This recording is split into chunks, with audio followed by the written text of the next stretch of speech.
Welcome back to Chronicles of Lorei'an. It's session 30. What do I usually say here? Chronicles of Lorei'an, the show where we dive into underwater city ruins, attempt to save family members from a dark, looming threat underwater, um, get reunited with one's past on board ships, and stare at an NPC who himself is also very longingly staring at a storm. The chilies. I'm gonna go ahead and attempt to save myself from that horrible intro with a recap. Oh, but first, I was actually gonna go over some pieces of agenda for the next few weeks. So hopefully, with this arc coming to a close, within the next 1 or 2 sessions or so, we will be moving right on to the following story arc after that, after a 1 week break. So as soon as this for lack of a better term, chapter closes, we will be having a 1 week break in between, and then picking back up again after that, just for 1 week, because it is currently almost Thai New Year where I am, and I'm probably gonna be having days off and vacations and celebrations and the like.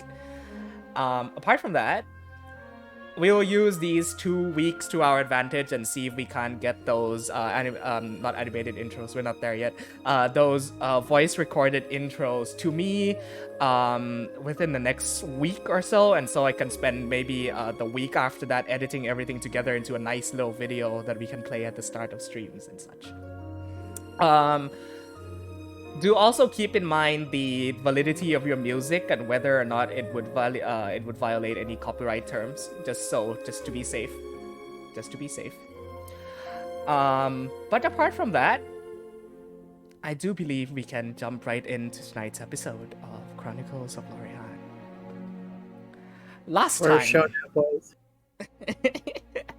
Last time, the party of intrepid adventurers, of oddballs and outcasts known as Nase Ambar journey deep into the depths of the World Sea, the Oceanus Terrarum, as it is known, to discover mysteries posed upon them by the College of Ashes and the Cobalt Soul, to investigate why a majority of the ocean life had gone missing from the Azuran coast, along with these mysterious disappearances and odd natural phenomena and occurrences along the coast itself. You venture, after slaying hags deep inside a sea cavern now, atop the Ventus Ferrum, the True Wind, who is captained by a very mysterious individual by the name of Tiber, no last name given. A man who, by the looks of it is from Thessalia, who has a straw hat and seemingly wields a fishing spear and a small rusted shield. This individual, Tiber, seemed to have some connection to the raging storm ahead of you, and the storm itself being connected to another figure known as Kyrie, the guardian of the Azuran coast, who had rescued Ronax from an assault from these mysterious shark people a few sessions back. You now venture deeper and deeper into the World Sea and uncover lost civilizations buried underneath the water, submerged. And you begin to dig through these remnants of past societies, civilizations. And you move further along into one of you, our Nepenthe Urdu, finds a dilapidated chapel, a church of sorts, where statues of these fallen gods have gathered, and was visited once again by a visage of the Frost Maiden, who this time almost gives her some more clarity into what she is, what she was, why she was created, and why these shadow beings pursue her. And with that knowledge, you re-emerge back out. Now, as the rest of the party start to make their way towards that very same church. However, today's session is going to begin not within the underwater caves, but back on board the Ventus Ferrum. Oh, and she just left us right as I needed her. Oh, no. Why does this always happen? No, that's fine. In that case, we are going to go ahead and start the session back underwater as Nepenthe and the rest of the party start to make their way forward past all of the ruins, and you all reconvene in front of this fallen church, it seems. Lara's back now. Okay. We'll go ahead and get this going first, since I already had set it going. Okay. All right. You, the rest of the party, Nase Ambar, come to the front of this tilted, broken, dilapidated church that spans hundreds of feet in size. And you come to this archway that is partially collapsed into itself. And as Nepenthe and Akio make their way out, you meet back with each other in front. Nepenthe, Long enough? are you alright? Fine. Why? I was just asking. Did you find anything of note? Some collapsed statues. Evidence it would have been beautiful above the water, but nothing else, no. Did any of them have any antlers, by just out of interest? 4 of them were lost beyond repair. I didn't look that close at the rest of them.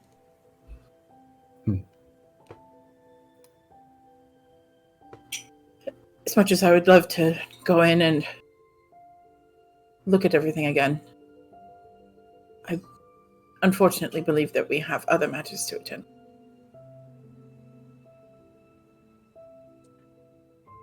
I feel like this is a good place. So, about a mile back behind from where you had come from, aboard the Ventus Ferrum, Amabilis, if you are with us.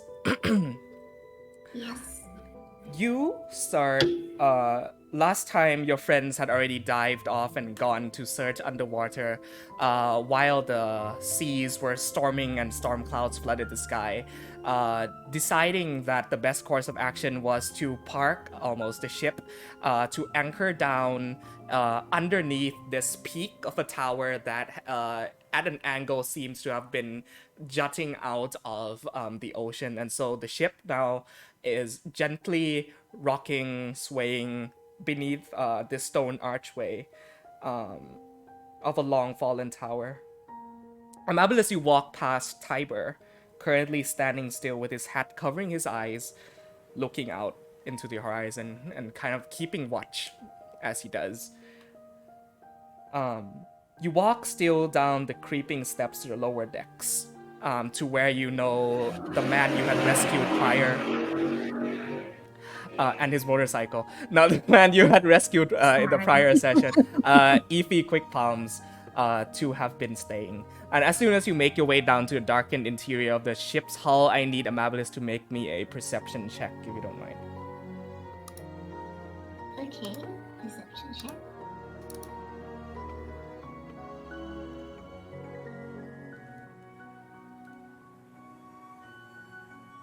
23.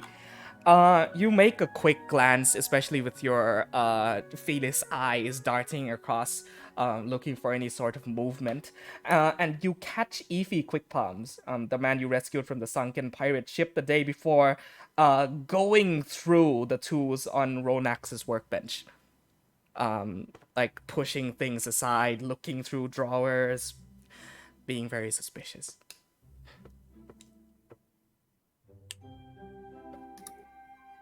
Mablis walks up to him and asks, what are you doing? He seems to have been caught off guard by your approach, and he stumbles a bit, drops a few things clattering onto the floor, and looks back towards you.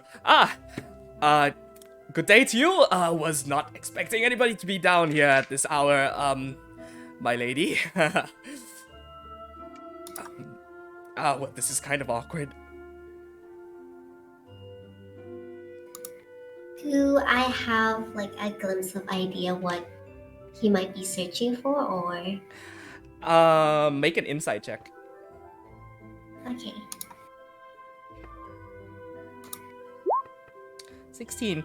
You know from the previous exchange that he was also a civilian of the Serasio Dukedom, but most likely an escapee, a criminal of sorts that has escaped out of that general area, and the means of which he is presented himself and is going through Ronax's belongings lead to your suspicion that he might be trying to steal something.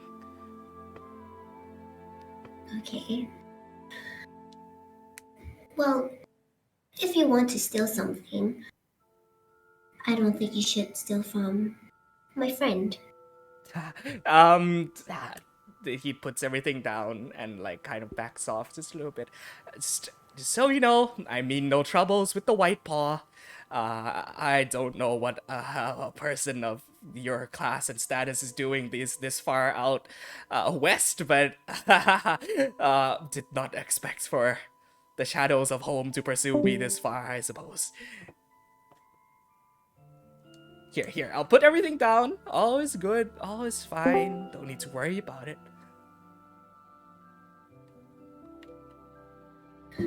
Amabilis gives a heavy sigh.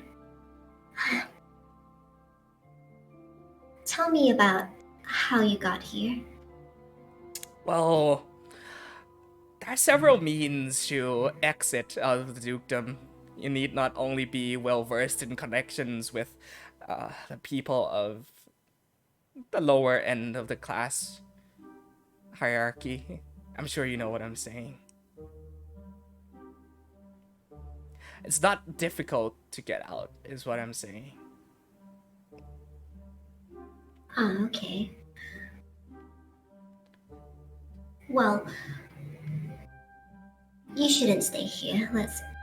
Let's go on deck, and then we'll talk more. I do find myself to be quite a bit curious. What does a lady of the White Paw find herself doing this far down south? I That's hear and none I of your thought business. that all surviving members of the White Paw lineage, especially a daughter like yourself, was supposed to be raised and groomed as clan mother. Are they not? Well, this is part of my mission of becoming one. A mission to become a clan mother involves you coming down this far south on a fishing boat. Curious. From what I've known, the White Paw have found themselves to be quite distant from combat. Yet that sword around your waist. That appears to have seen some bloodshed. Well, a clan mother must know these things to avoid such things happening in the mainlands. Would you like to make either a persuasion or deception check, your choice? I'll do persuasion. Okay. True. You are being fairly forthright with this individual. Although with a 12, he kind of like twitches his eyes and raises an eyebrow towards you. Or like walks up in circles around you. No. The clan mothers and those who are trained to be a clan mother would be back in the city of Fema. Of course, indulging in all of your tea lessons and sewing and all of your fine embroidery that comes with the responsibilities of a noble. No! You're not here How would because you of that know- clan mother business. How would you know what a clan mother do? Tell me. You've been far long gone from Cerisil. Let's just say You I are keep not very close one of us contact with my anymore. roots. Sorry, repeat that for me?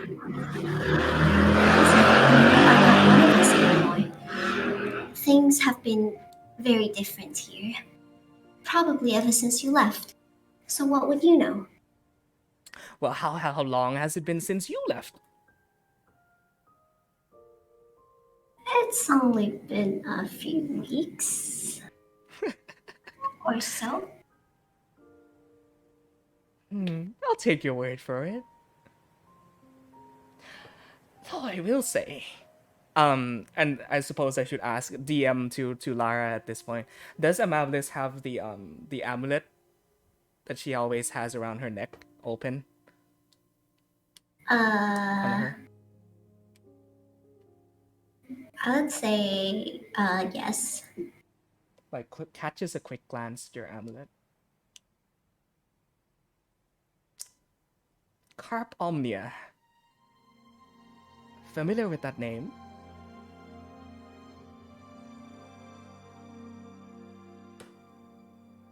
Mathis just looks down.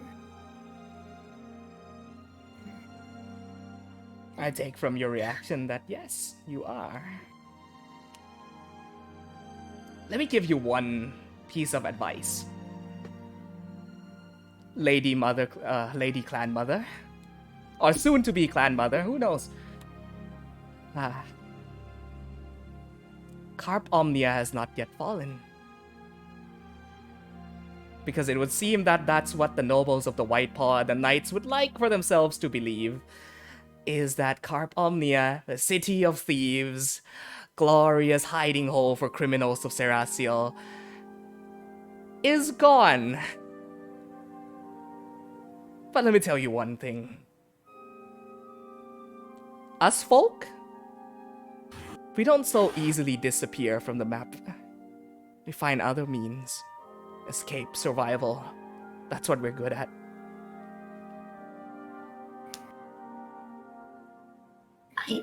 I don't know what you're talking about. But I have a feeling you do. Maybe we'll save this conversation for a later time. Gives you a bow. Lady Whitepaw, pardon my lowly self. As he, dauntily makes his way past you.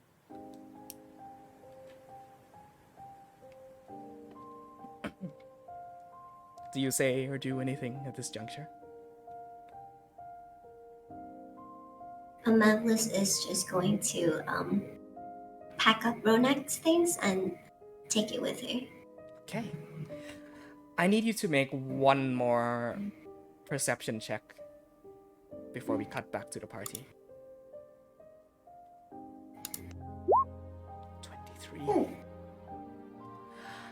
As you lower yourself down onto the wooden floor of this ship, you start picking things up, putting things away neatly for your friend Ronax. You start hearing this distant rumble outside of the ship.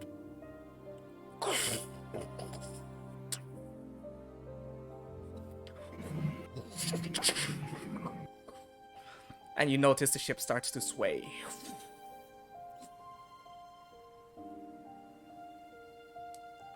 What do you do? Does that signify a storm or something? Or Most likely, you wouldn't know from this far, this position below decks. No.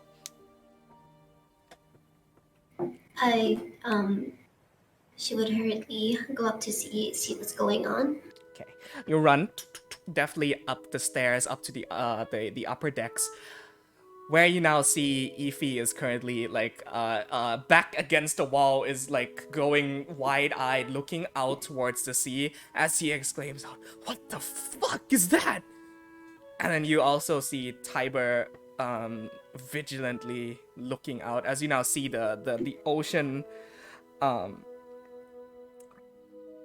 outside of the ship is now very violently rumbling with thunder, and what you saw to be clear horizons beyond just a few minutes ago have become blackened storm clouds and gray rumbling thunder, almost as if a tornado is closing in to the hull of the to the ship itself underneath this tower. And then you go ahead and look towards Tiber, stands vigilantly over looking at the ship and says, "She's getting closer." You looks at Ify. "You know how to work a boat? Help out now." And Ify like runs around and goes, What are we were sailing out in the middle of this storm? No, I'm not doing that." As Hyper walks down, like slams his fist onto the wooden wall and says, "I need you to do what I say right now." And looks towards you, Amadeus. "Can you help? Little one, help us just get this boat going out of here right now." Yes, of course. As Right on, sir. make survival checks for me. You and Tiber and Ify are gonna make one as well. Survival. Yes, sir. Ricky. Okay. Oh, Wow. Natural. that's great. Jesus. Okay. You take a piece of rope and you could just be your time on board the ships out in the sea. You throw this piece of rope up. Ify catches it, runs down towards the other end, and pulls it taut, and you see the sails unfurl as Tiber begins to wind this wheel up, and you hear the rusty iron chains get dragged up as the anchor is lifted up off the bottom of the seafloor. And immediately Tiber runs back to his wheel and spins it full force as the winds now bring you back out again, out of the safety of the tower and back out into the storm as Tiber looks ahead and the winds bring you forward. We cut back now to the party. You are at the bottom of the seafloor, slowly swimming your way forwards. What is the leading, the marching order here, if I may ask? I would say that Davos is probably leading the way as the person's more familiar with the area and, you know, the fact that he's going home. I'll be second with Akil. Cool. Yep. Akil. Okay. I'll be a rear guard in that case, because I'm a bit quicker now. Okay. So we got Ness flanking behind, yeah? Let me get some more ominous music going. Should be good. Oh, beans. Why would you do that, Rathy? Why would I do that? No, I wouldn't know that at all. How strange that the music could possibly change right now. Beans. Where's that?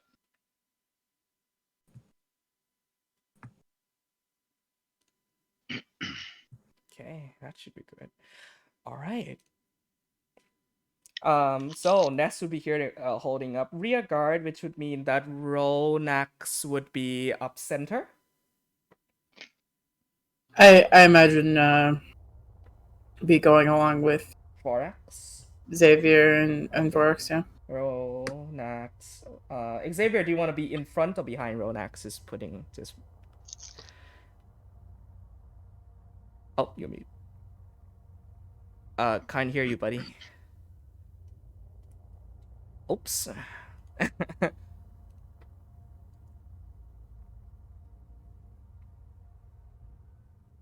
You broke it. Okay.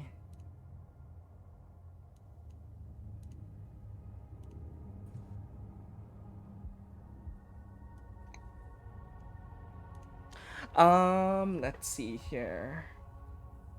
Davos, Ness, I'm gonna need the both of you to make me perception checks.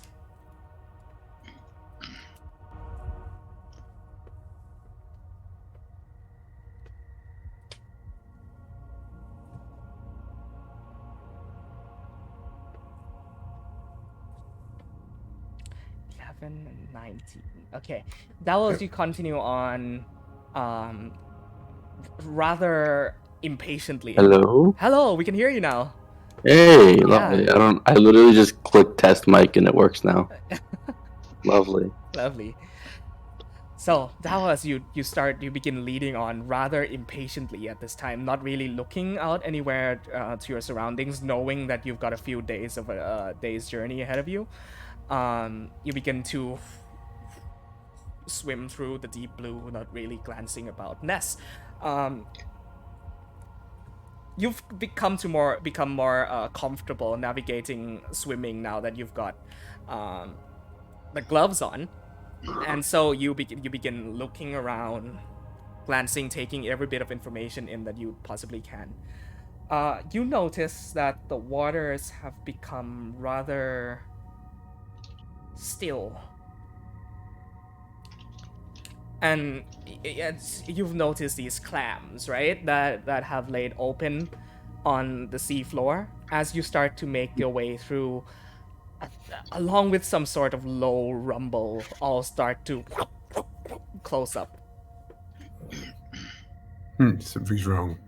Did we ever do that thing where you talked to the clams? I know you couldn't do it the one day because you didn't have a rest. But if we got a couple days, that might be worth a while. Presumably they would be pulled towards the same direction with the same intent, just without the ability to move. I am, before I do anything like that, going to look around and see if I can see anything that is causing this. Of course. I am going to ask for a separate one more perception check. Anyone can assist if they would like, if you ask for help. Sure. Yeah. Anyone see anything? Them clams are clammed up. I think they're frightened or something. I'll give help for that. All right then. Did they share any pearls of wisdom with you?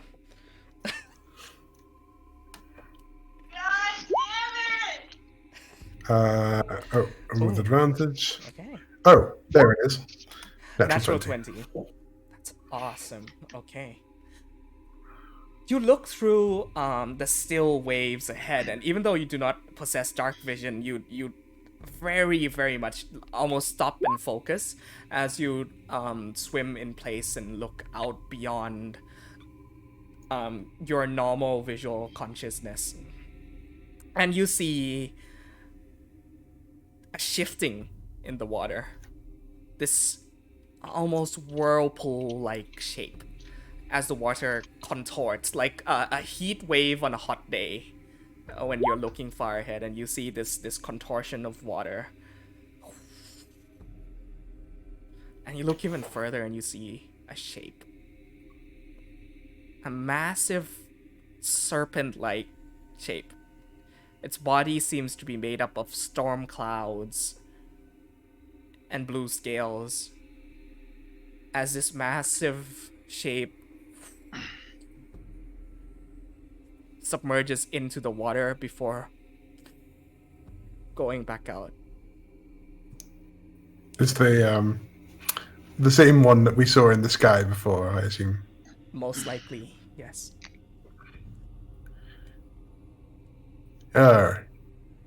It's that sky cloud dragon come down into the sea to why would it come down here? What do we know about dragons in this world? Dragons exist like standard D&D. They are powerful beings, the apex of the mortal plane of existence. Though the forms of dragons that you would have read or witnessed, I don't think any of you have witnessed a dragon before, but the portrayal of these typical dragons would be four-legged, winged, and not of this size and length. Okay. And like how like off like how current is a dragon? Is it like once? How often are they sighted? Not incredibly often actually. Like a rare, like once in every 6 or 7 months, an adventurer would come through saying that a dragon had made nest inside one of the mountains or trees or otherwise, but not incredibly often. If that's what you're gauging.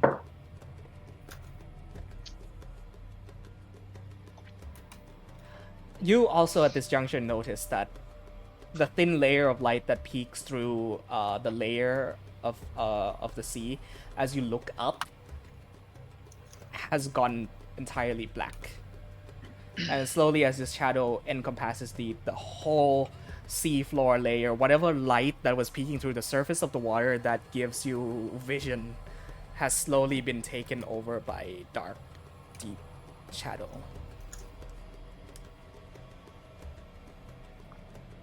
That doesn't seem good. Is there anything I anyone assume would the like storm's to do? caught up with us.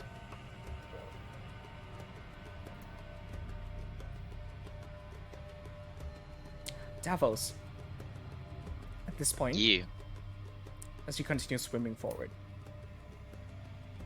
you look up, and coming through the layer of water above, tunneling down, cutting the rest of you off, this massive winged, slithering serpentine form cuts off the path forward and begins to wrap itself around your party and the area surrounding. Cool. Cool. Cool. In moving up next in the fence.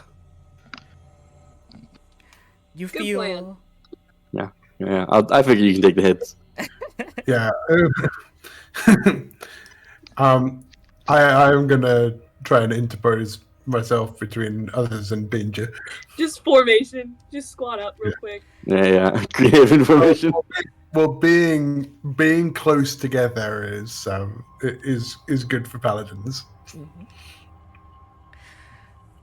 you feel yourself now like at forming this structure, defending yourself however you can as this shape starts to wrap itself around you as it makes its way almost entirely and starts to coil around, not attempting to squeeze into you or anything, but now closing off the entire vicinity in its body.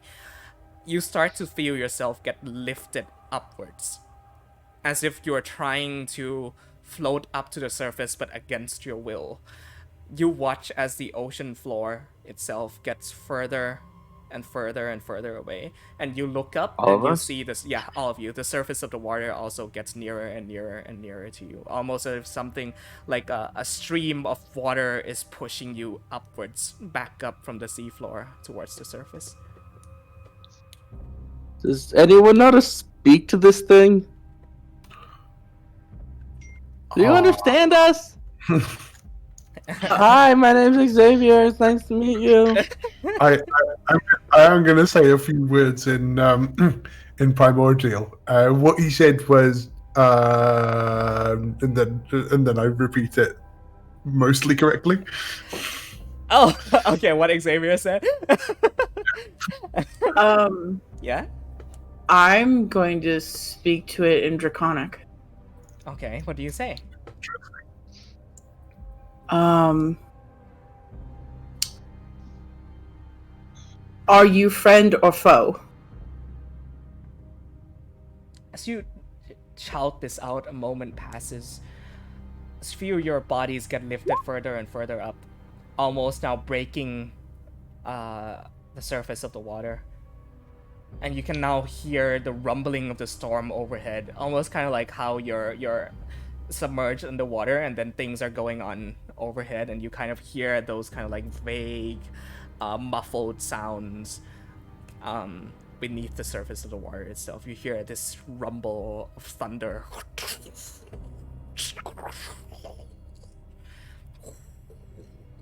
And the whirling of winds. And you also hear this very strange, almost harmonious sound, like a whale song. But much louder, higher pitched, drawn out.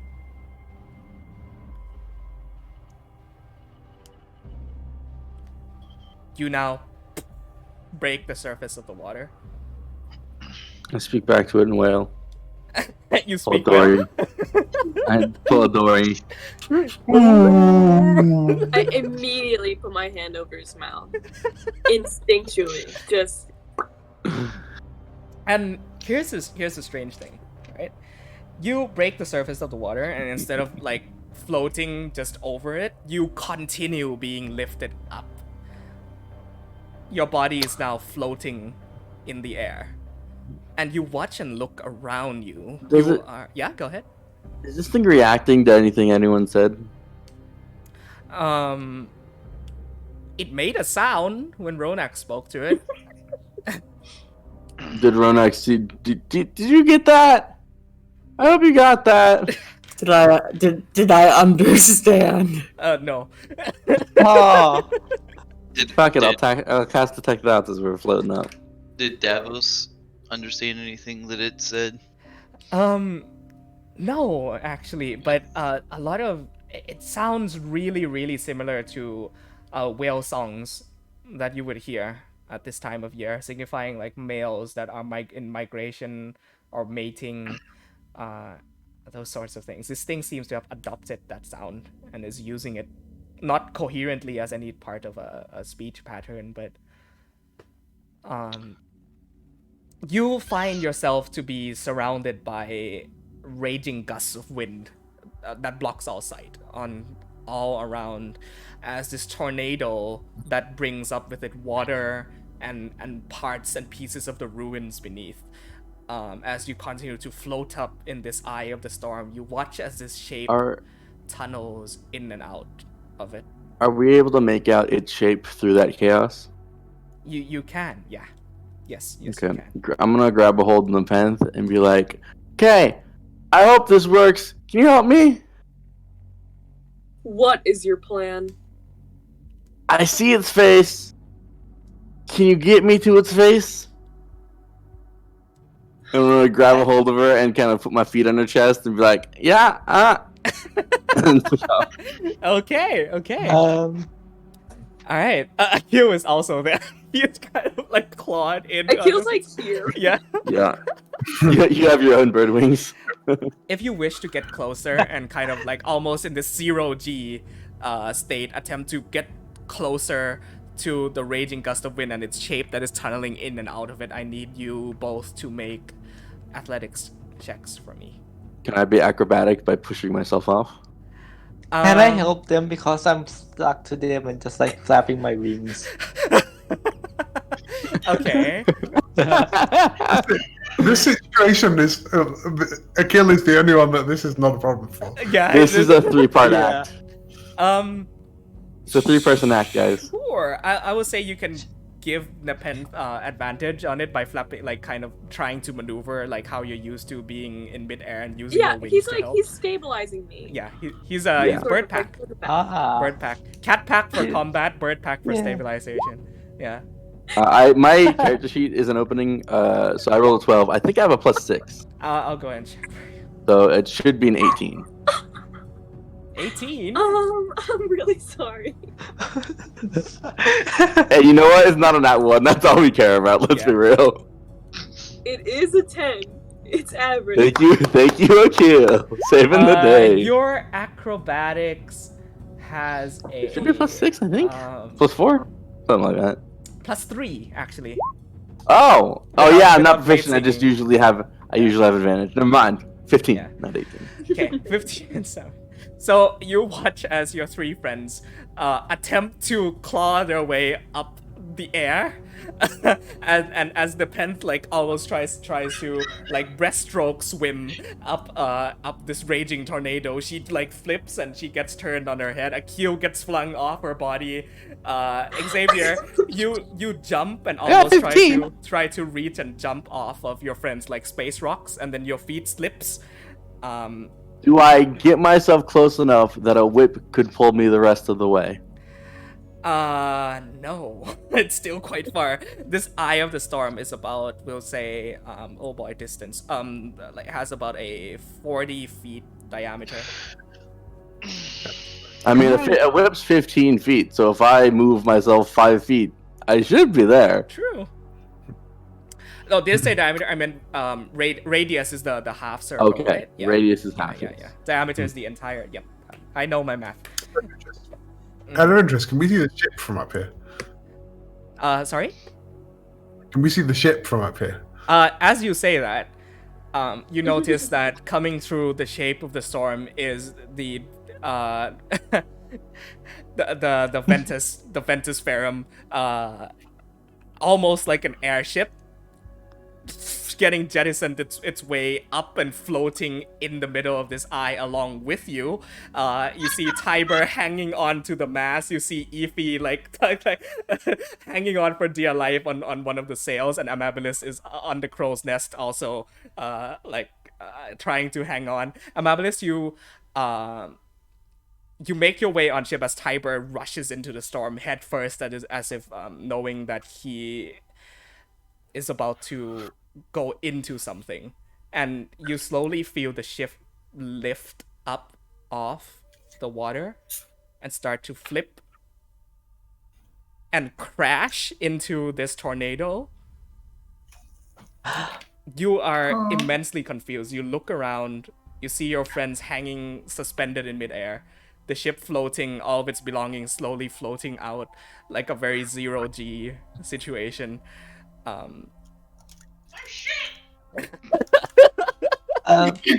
You hear Ronak shout out in the muffled in the storm. Can I try to just like find the creatures? Yes. You all know pretty clearly at this point that the creature slowly is kind of weaving the storm into life by circling and tunneling in and out of this tornado. And as it does, you come up higher and higher and higher and higher, until you feel like you'd be spit out of this tornado through the top, like a volcano. But then you try to find stability within this shape, and then you break the surface once again. And you find yourself on almost solid ground. But then you look down, and it's clouds. Gray, white clouds. And your hands touch, almost as if it was a platform or a floor. What kind of Super Mario bullshit just happened? Yeah, for real. By the way, can I see Snowfeather down there anyway? Snowfeather is flung out of the Very ship, and like almost like in a comical fashion tries to fly, as flaps her wings and like glides a little bit before she tumbles. Also, Dumbo. Yeah, Dumbo style next to Yeah. next to you on this cloud platform. The ship violently creaks before and situating itself onto one of these clouds as well. All right, I guess we're here now. Are you guys okay? Cool. I've learned something today because I never knew that clouds worked like that. They don't. They really don't. No. Right. Did we die? You'd think you I would have think seen. we're dead. I think we just give up now. We have a lot bigger problems if we're dead. I mean, I think we're dead. Does anybody know how to check if we're dead? I checked I get- Nexus Pulse. I punch Xavier. Punch it down. It's overdone. Well, I really hope he's alive because if he's not, Hit me, bitch. You just punch the dead guy. Roll to hit with unarmed Hit me, attack. bitch. Just very quickly roll to hit with unarmed attack. Don't need to roll damage. Rodax. I will shield this. Ronax, roll? Rodax, yourself. Oh, I don't even need to shield it. I punch him back.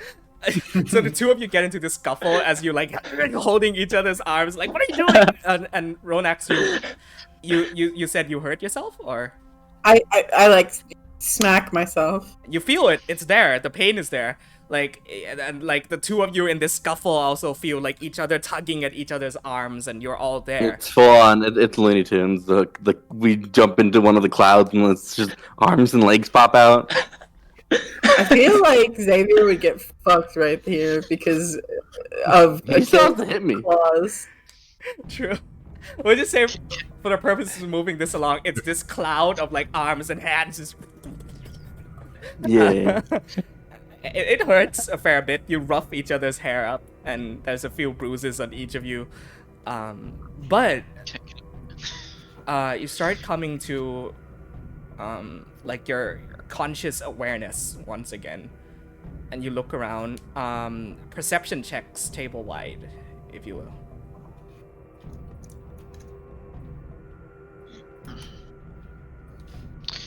Oh boy. 19. I again cannot open my sheet. It just gives me a loading. 13. I know my thing is a +3, Okay. so 19. I know most of my things by memory, but Ness and Nepenthe, you're like freaking out, and Davos as well. You don't know how this is possible. This defies all logic, and you don't know whether you've been shunted into heavens itself, or if you're like just standing amid storm clouds. Akil, Ronax, yeah, go ahead. I'm jumping up and down a bit to test it. falls through all the way back down.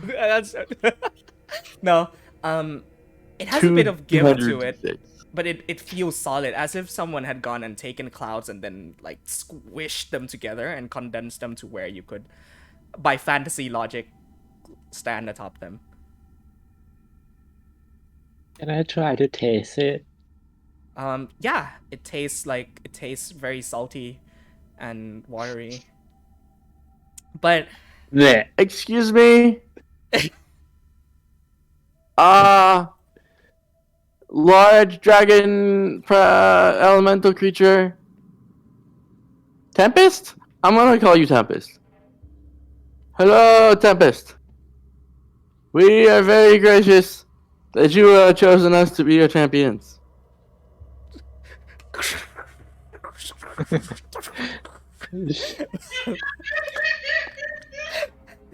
thunder all around you, and as the people who Oh, and Tiber's here! I look at Tiber! you look at Tiber himself looks as confused and flabbergasted as you are. Tiber, what in the hell is going on? Don't fucking ask me. Oh, come on! You have that weird storm thing! He said, jumps off the ship and joins up with you guys and looks at the rest of you. Where is the big sky dragon? Yes. The people Yes. the people who roll Fun question. the people who roll relatively well on their perception checks. So Ronax and okay. Did Amabilis not make one? Amabilis, can you make a perception check for me? But this I is got definitely seen 19. to Ronax, Xavier, definitely. 18 seen by Amabilis as well. You guys keep an eye out. And you see that while, yes, you are standing on top of a mass of cloud, you look out and you see past all of it, the ocean is still beneath you. And almost as if looking down a cliff, you go right up to the edge and look down. And you see that you are atop this spiraling tornado atop it. I cast a spell magic on the cloud. And you all die. This storm dragon figure breaks through the clouds, and now in a very elegant and magnificent fashion, the full on, I'm talking Sky Dragon from Zelda, right? Starts to weave and spin its massive long form up and above the clouds now, and breaks the surface to circle around all of you once more. Its massive body encompassing all of the storm, all of the tornado, and all of you within its large serpentine form. So I know you said dragons exist as per D&D. The way you've described it, it sounds very Eastern dragon. Is that what we're seeing? Seems to be. Eastern influence, just like design-wise? And now that you're Is it a seeing it serpent? up close for the first time, you can go ahead and roll me an Arcana check, Xavier. Because the body of this dragon is not entirely scales, it's also made up of these clouds. It has these wings that protrude out from its body. Assist? Yes you can. Yes you can, definitely. Do you want advantage or separate rolls? Hey, I just rolled Rolled advantage when I heard advantage. assist. I apologize. Uh, Plus 7 would be 16. This is probably not a dragon, you reckon? This is most likely a being that the dragons, while they are elemental creatures, they are not able to control the elements and the space and the. I am gonna look up to it and speak in Celestial. I don't think the other two worked. I'm kind of hoping this one would. Hello. Hello. you hear once more the loud sound as if Damn it! resembling a song breaks through the clouds as this shape now, as apart from moving and weaving the storm now, kind of like Shenran from Dragon Ball Z, floats in front of all of you, its body curling into itself and its head. Can I respond in a song? You have tried to no avail. No, I pull out Don and start making a song with that shit. I don't know. Open songs. I'm trying, dude. This thing doesn't want to talk. Okay. I do my Don shit and make noises in return. Guys, I don't know. I'm trying everything. Nothing seems to. Do you want to talk or no? Roddy, Yeah? What's up? does it have a swim speed? Yes? What the fuck? what the fuck? I'm gonna try to use my Trident of Fish command Oh my to use fuck. Oh my summoning. god. I counterspell that shit. No, I'm kidding. I'm kidding. You But that does sound like a terrible idea. Okay, so here's what happens. Amidst the rain and storm atop this tornado that you now stand upon, Davos, you reach up and the almost synonymous ringing that comes out of the Trident of Fish command resonates out and bounces off of it back at you, almost like an echolocation sort of manner. It does not take effect. But there's really nothing we can do. But getting to that, as you start synonymously with its song go into a blade dance, Yeah, I try to replicate what it's making. make a performance check for me.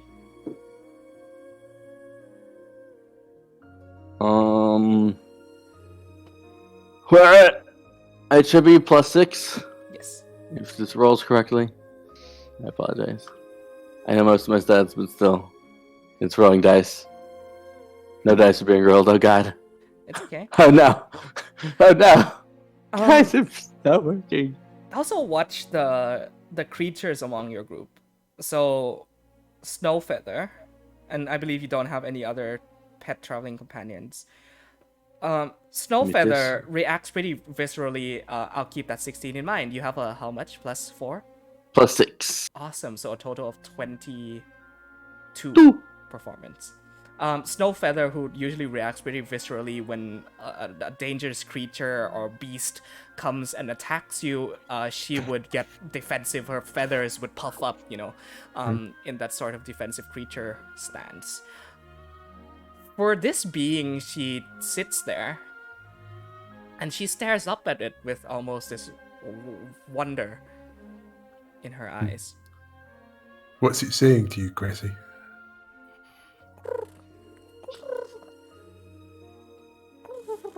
And looks back up at it. You watch Xavier start to go into emotion as clouds pick up from his feet. This elegant dance that he weaves in his blade song calms his usually very flippant attitude. Don't make fun of my character. You close your eyes and start to focus as you weave these winds up, almost airbender style, up to the tips and edges of Dawn. Dawn resonates a song that starts to match with the pitch of this being's sound. And within that harmony, you swear you start to hear a voice come through. Oh shit. His being communicates in song, in the form of whale song that it has taken up upon itself as its means of communication, as its existence in this mortal plane, has developed. I told you had to sing back to it. This means of talking. Yes, back to Laura. Always listen to Dory, dude. Why are you, of your own free will, going towards the disaster ahead of you?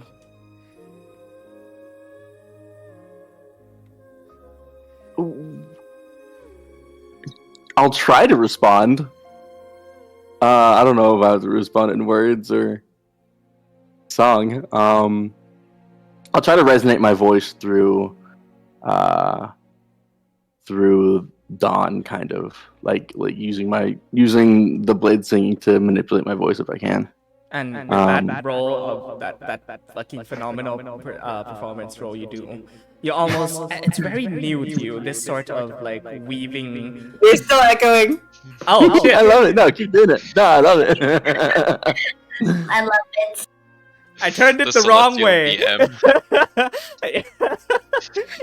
It's strange. It's very foreign to you this process of putting your thoughts into the blade dance and weaving these clouds. You watch as Xavier closing his eyes, the clouds almost form up into these spirals and gusts, and all of them get blown towards this creature in this beautiful song that they now encompass each other in the area with.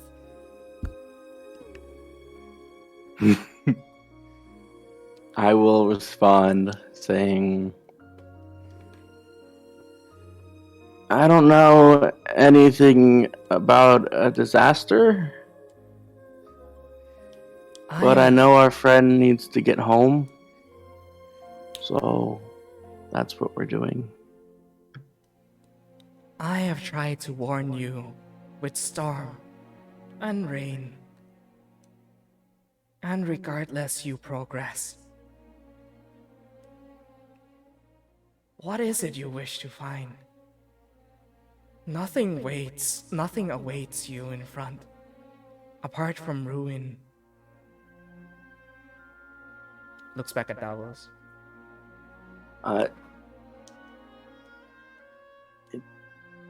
From what I know, there are people there. They don't seem like ruin.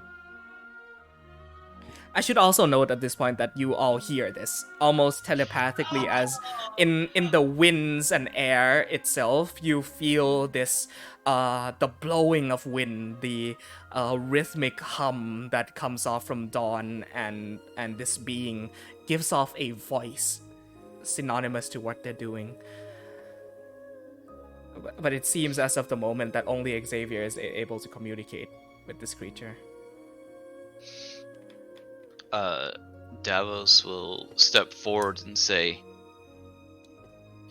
"If disaster lies ahead, then it is my duty to deal with it. To my people, and as the Prince of the Tritons." I will repeat what he said, in case you didn't hear it. So And then I'll say, "Oh, I'm not Davos. I was saying what he said, and he said his name, but he's Davos." What is that voice? This is very like off tune, like like comes every time Xavier goes in, just like slips back into that personality of himself. Apart from that, also that was echoey. Never mind. I'll get better at that. She turns. The head of this creature looks back at Davos and says, "This one comes from the sea floor. The bubble in the ruins. Your bubble is no more. Something great has taken residence inside it. All of the inhabitants scream for help and escape. I have tried to help, but it is beyond my power.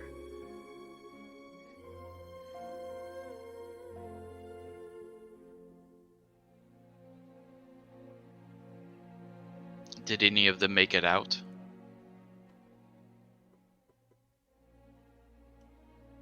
I can see that the newcomers who arrived a day ago have started to rally its forces against whatever now inhabits your home.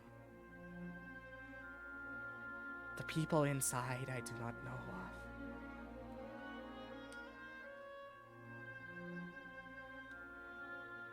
You know what this thing is? It is a great force of destruction,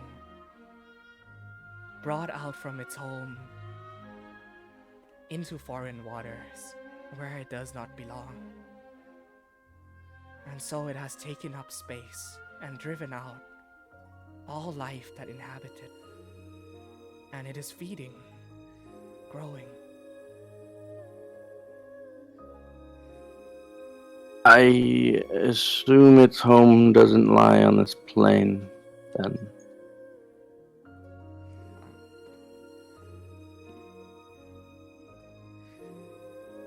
You get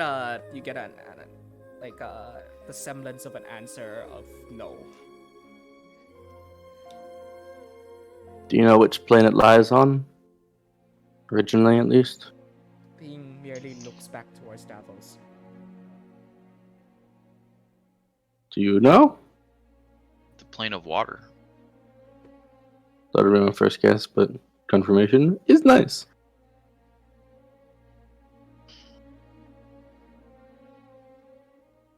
You see Tiber steps up. He spear shield drops down onto the clouds. He walks up and raises a hand up closer and closer to this creature. You see like static shock emanate from its form almost defensively as this person comes up and attempts to touch it. His hand gets stung and shocked away. You see this burning mark where his hand is, and he continues on reaching still forward, and he says, "Kyrie, do you not remember It is I. You see the form looks back down at him with almost, if you could, I swear you see a look of confusion on a draconic face, you do. As it repeats back. You have an air of familiarity about you. I do not recognize the semblance that you speak of.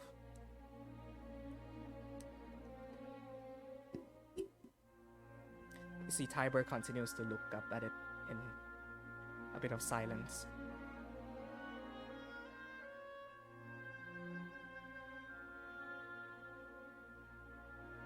I am Azura, the Storm's chosen.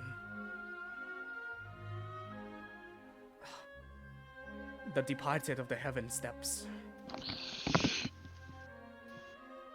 Are you not Kyrie? My dear friend.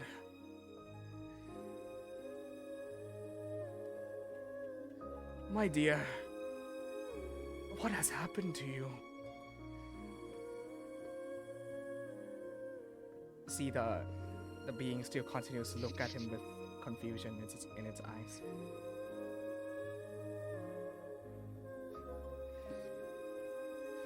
Does any of you interject in any sort of way? Can I try to use a mix of encode thoughts and detect thoughts to connect them in some way? Okay. Explain. I want to see where this goes.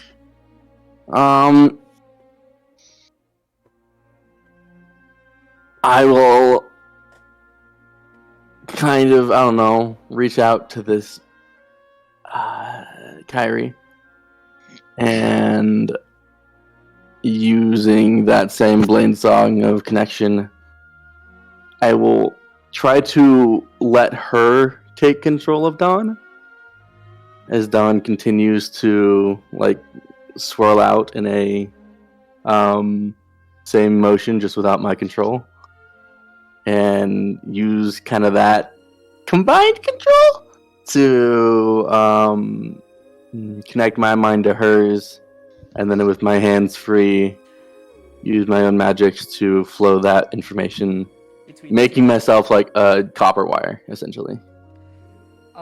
Beautiful thought. Are either of those spells concentration? I need to check on other sources because I can't check in my own sheet. I know detect thoughts is. I don't think encode thoughts is. Okay. Let me check though. It is one action that lasts. Yeah, so it's not concentration. You watch as Xavier now, completing his song, spins Dawn upwards and almost in a slow rotating motion, the double-bladed scimitar floats up and around and almost orbits the two of them in motion, and he reaches back. Kind of like a helicopter blade above us. Yeah. Go ahead. Seeing him start to do this insanity, I'm going to walk up to the pen and lean in and say, "Your crystal, it might help here." Right. I'm fumbling in my pockets. Oh my Right, god, yeah. you guys are... I think Xavier's gotten so comfortably used to like insane levels of power just like in his mind that he's like, yeah, this is what I do. You're talking about the And then crystal of amplification? Yeah. Yeah. Okay. And then I will just kind of come up behind him, and I'll hold it in my hand and press it against the back of his neck. Beautiful. And stay there in case he needs me also as a conductor. Oh. I love what's happening here right now. You watch as the crystal in the vicinity of magic starts to glow that faint greenish blue that you're so used to. And this pulse emanates from it. If I feel Nepenthe's hand behind the back of my neck, I will use my right arm to kind of grab Tiber by his temple. Or I'll do the thing where like my hand goes on like the back of his neck, and reach one hand behind my back to Nepenthe. Beautiful. The crystal of amplification takes effect. You see small fractals start to form outwards from the crystal itself as the magic in its space is amplified.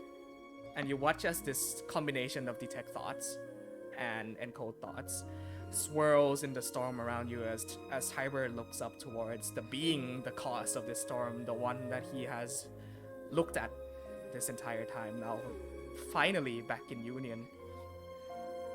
You look around you, and almost the storm clouds and the winds of the tornado itself that twist and twirl around you start to form faint images as part of detect thoughts. This time, instead of inside only Xavier's mind, is displayed back to all of you as a visual experience completely surrounding Lorei'an Bar. You watch the image of a man clad in steel-plated armor, helmet, like completely Roman in design, Thessalian in design, steps down from a mountain clutching a spear and a shield. You see the face of Tiber, younger, more strengthened, stronger, less tanned, less graying hair. And you watch as this figure sails on a boat. This boat is very familiar to two of you in particular. You see the unfurled sails and beautiful decorated exterior. The symbol of a blue dragon curling into itself, the blue gale.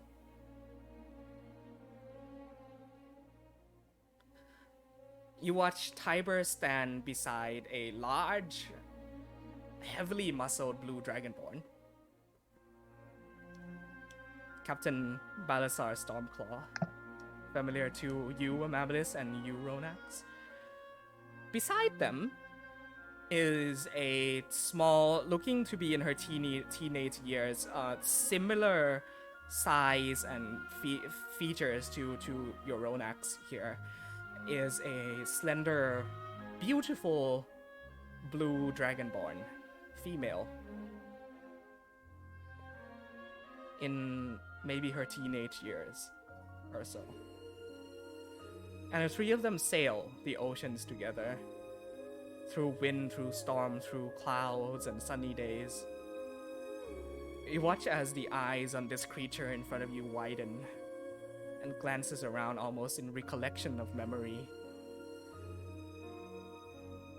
You watch the three of them, the blue gale itself, confront this storm, this massive shape of twisting water and clouds and thunder, and the depths of the ocean itself given form into this monstrosity of a being. And the three of them, alongside a fleet of ships, go into battle with this being. And the scene almost cuts to the smaller, more slender blue dragonborn impaled through the chest with this rippling, sharp, spinning mass of water and flung off the ship as Tiber and the captain extend their arms out over the railings, yelling after her. And the figure sinks to the bottom of the ocean, and echoing throughout, you hear Kyrie, Kyrie, Kyrie. And then back from the creature, you hear Here, let me adjust my settings. Father Azura. Why do these names ring semblance in my mind?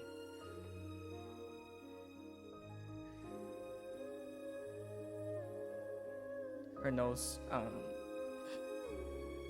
flares up, looks towards Ronax. His scent. You carry it on you. Why?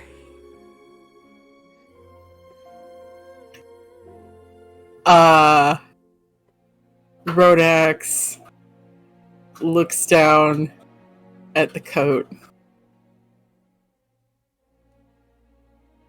and then back up to the dragon.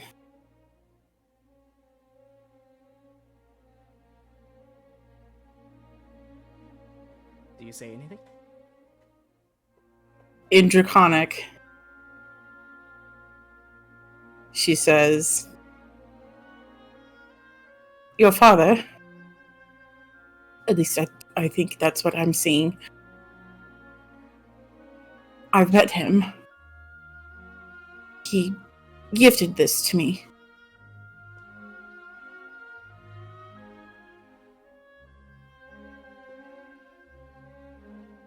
So the dragon of the blue gale himself has lended you his aid and trust. Brings back memories.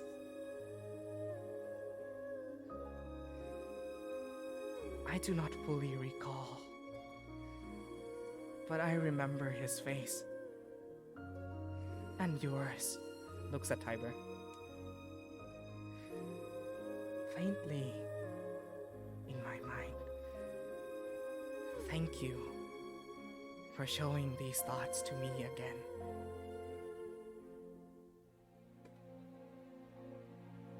He misses you, terribly so." Tiber looks back at you, Ronax, and says, "She is not Kyrie. No. Kyrie died long ago.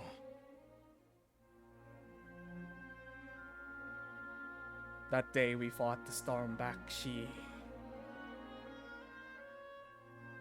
was taken to the depths. There is no hero.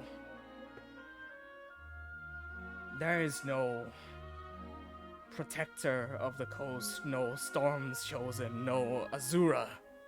Nothing. We drove the beast back that day. Gouged out its heart. Defeated it even.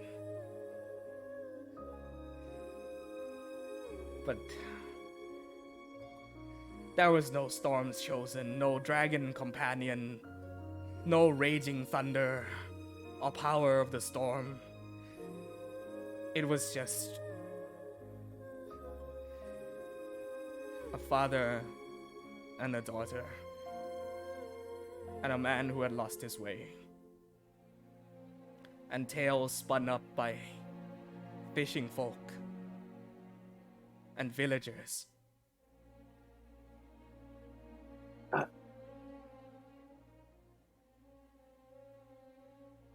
I don't know if I, as a player, am misunderstanding, but I'll ask Xavier because he's confused.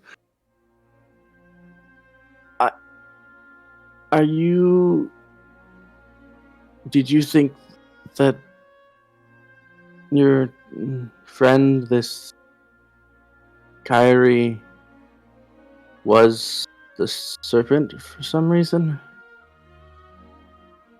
Are you talking about the serpent that they defeated, or the No, the one that is with us. that's with us? It's not a dragon. I was told so. Serpent, storm serpent, same thing. Yeah. At this point, I'll go ahead and show you.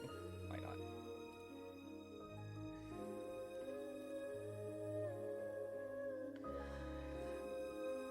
You are amidst this mass of thunder and storm. And You had a battle map ready, I had just a so battle we're map aware. ready. Just.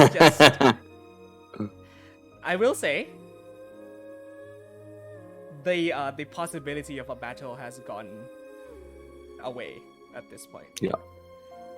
But I wanted to show you what it looked like. Not if I fling down on it. No. I'm kidding. Roll initiative. No.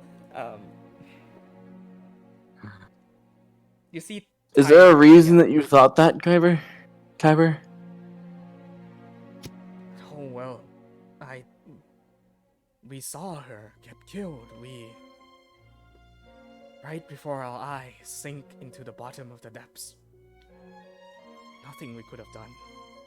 It was not until the stories had emerged, the tale of the Protector and the Storm Dragon, and the ending of that story in particular.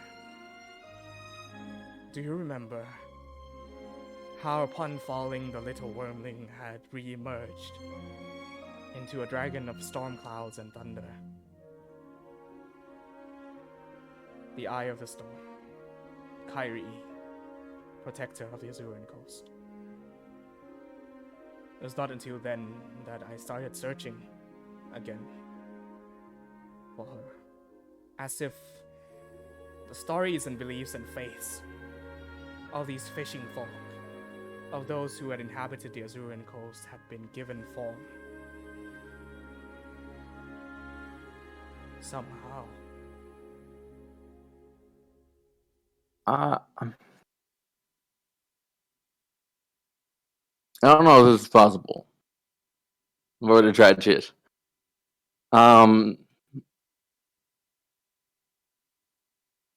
I have a question before I do this.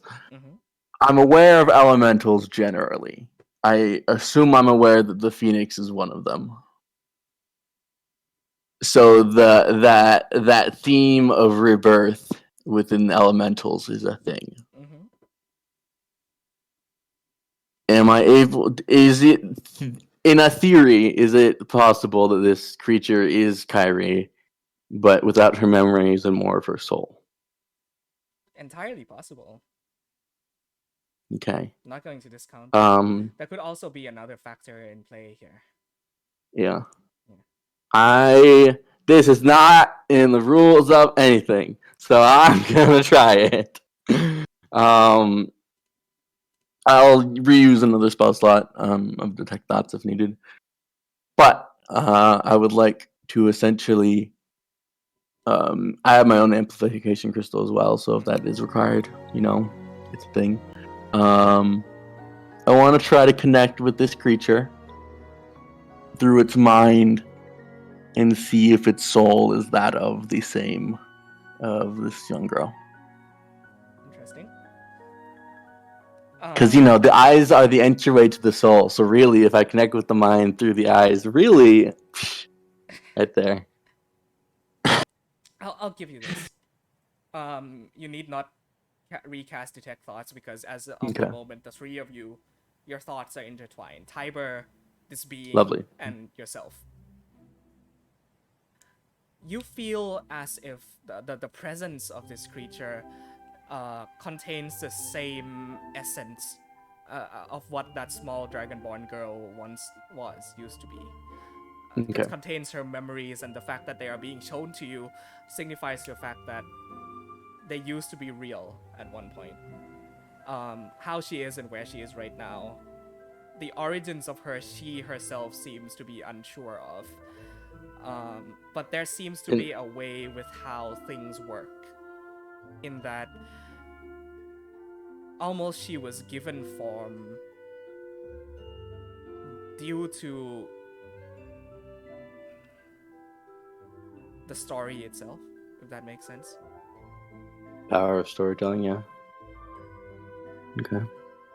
And Tiber just seems to not understand that this is her, just a reincarnation. Yeah. Okay.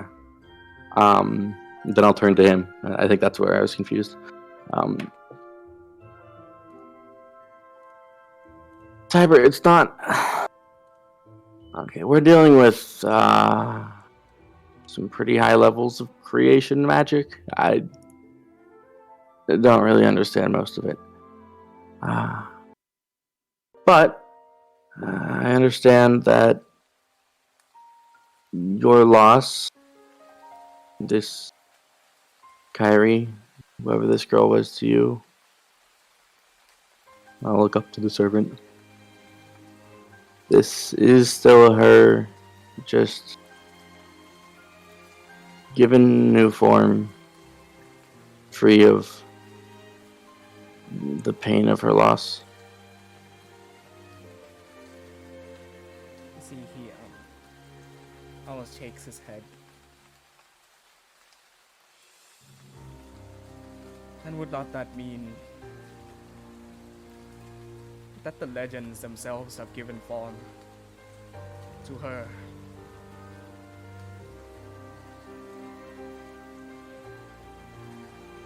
Have I heard of something like that occurring? A story becoming real? Does this seem to match Amabilis's issue It seems to match a whole of lot of this things in this journal? party, actually. Okay. Well, shit. That's... You almost feel a warm resonance from your necklace, from your seed. Do you know what's going on here? Because I'm very confused. Davos leans over to Ness and's like, I think I'm a little less confused than you are. From what I can understand.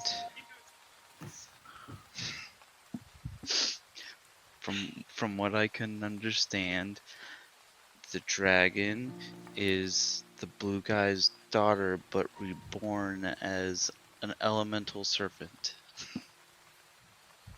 Right, got it. When you talk to your god I seed. love seeing Ness as like a completely clueless NPC, but you know, in Joe's brain, it's going like. Yeah. So you assume. So you see. Kyrie looks back at you, Davos. Oh, beans. You seem to yet be still determined to retake your home. And in that, you and the people around you have indeed proven yourselves to be of goodwill. And so I shall aid, if need be.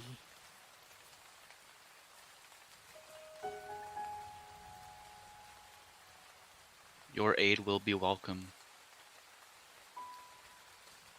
Looks back Just at so long as you... Just so long as you don't put yourself in too much harm. You seem to be a kind spirit. Looks back at Tiber. I shall clear the storms and paths for you. The winds will be in your favor. Go southeast. Your destination lies there. And with my help, we will rid of this plague of the seas once and for all. Is this forest that's taken over Davos' home the same as the one you fought back in the day? Music, whoa, okay. You see Tiber looks back towards you with this look of recognition, and he goes, similar enough.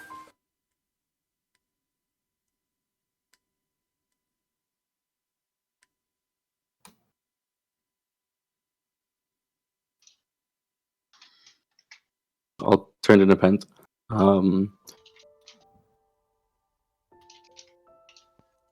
Ready to fight some more god tier things? Creatures? I don't know what we're doing. Yeah. Yeah. I could fight. I think I'll look down and realize I'm still holding her hand. From from casting everything, and you go, Clingy much?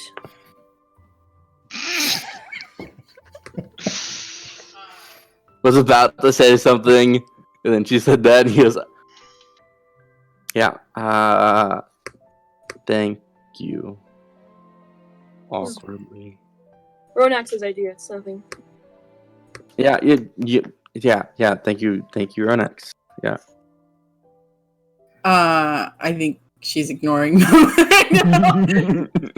Davos is gonna lean over to Ness and be like, Yeah. how long has this been going on? It's been like basically started since they met, and I don't think that. I don't really think that Xavier has properly realised that. Anyway, look.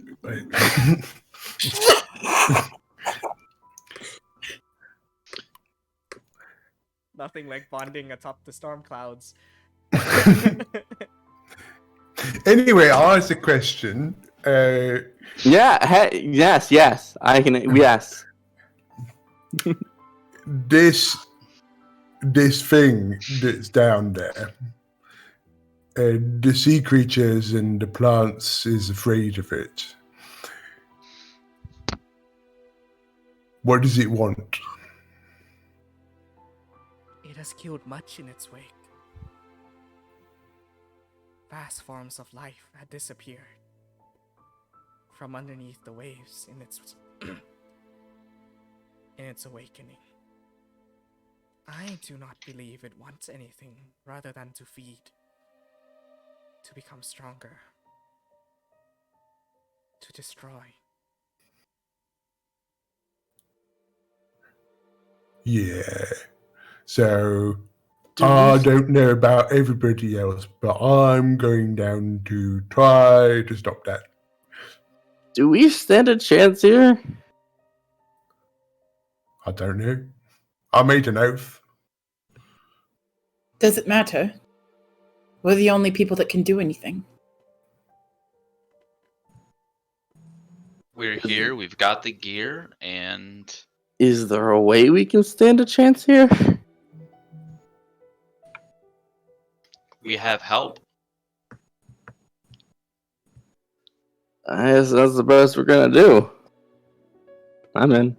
And as I understand it, my people are rallying for combat to strike back against it and take back our home. So I say that our first course of action is to meet up with our forces and then take it back.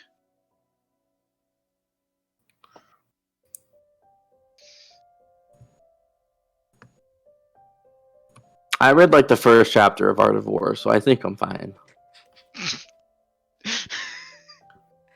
Or that there were those books that was sold to you back in Slumberlog. Oh yes, I still have them. They're on my character sheet that I can't see, so I don't know. I has some follow-up questions. Is it like, where does it come from, and is it big enough to swallow Xavier? Oh, not again.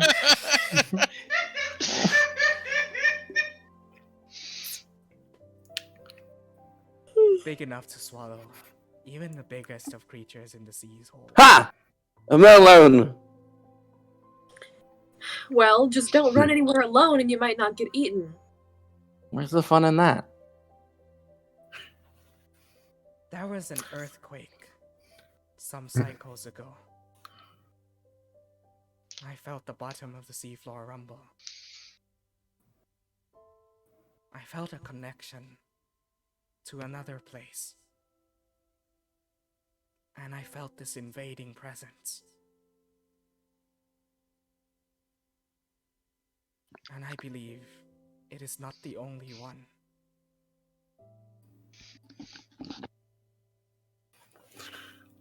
Yeah, the place where the earthquake come from isn't good, because I remember that it took Utrick's leg.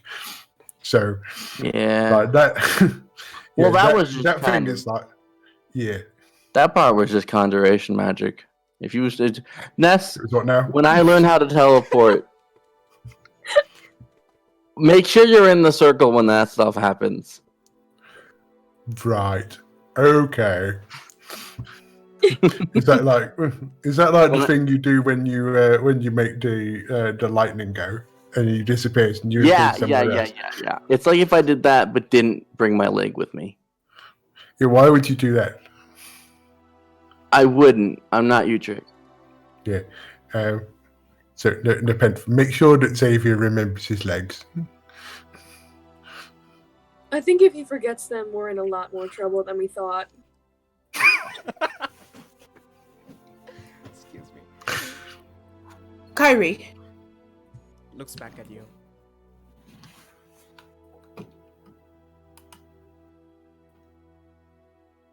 Ronax seems to open and close her mouth a bit as if she's looking for the right words.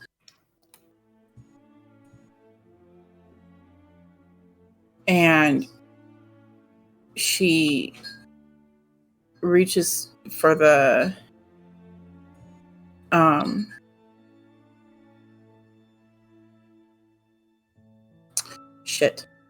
the coat. Mm-hmm.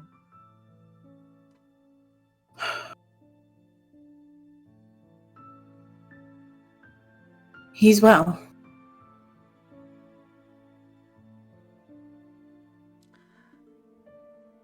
You listen as a thought is about to come through. And then the song that is going on becomes rather sad. All of a sudden, this immense sense of melancholy washes over, amplified by the crystal, like when you were in Slumberlog. But this is immense longing and loneliness that, as the wave pulsates out, washes over you for a brief few seconds. Being snakes its way up closer to you, Ronax, its head comes right up towards where you were standing. Does not respond with words. She looks very nervous. Like how one would look if a lion were approaching them. Except the lion is like the size of a building.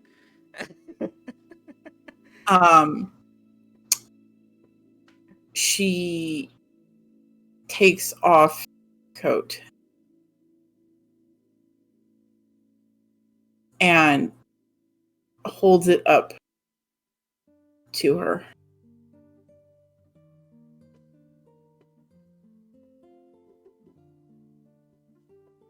Are you perhaps offering an exchange?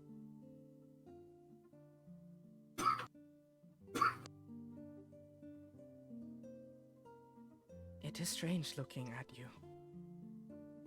Almost as if into a mirror. Long forgotten. It pains me. Why?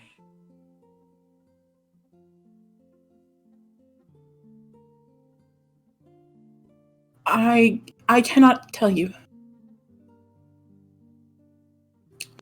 for I do not know myself.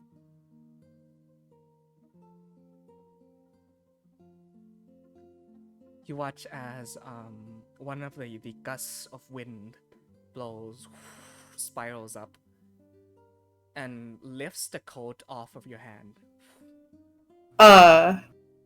She holds on to it I do not... I want to let this go. But I understand that you may want some memorabilia. He gave this to me, but I think he would want you to have it. And she lets go.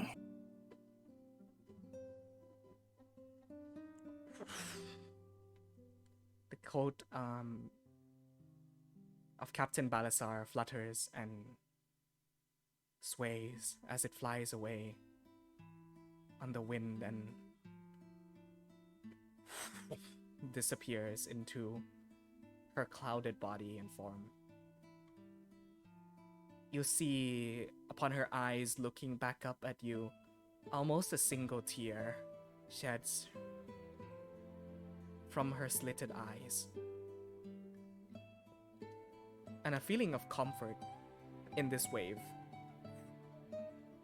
washes over all of you. Relief,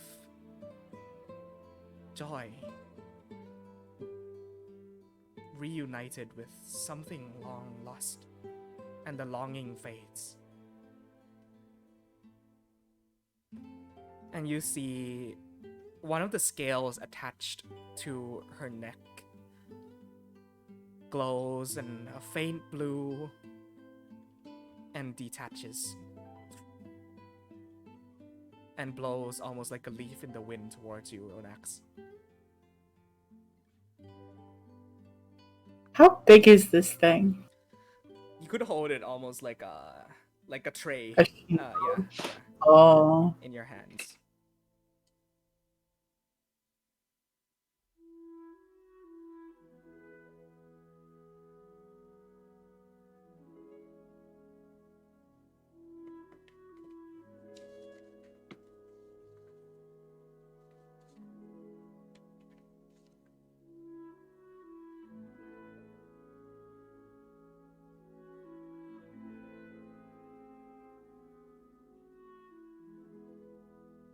Yeah, what do you do?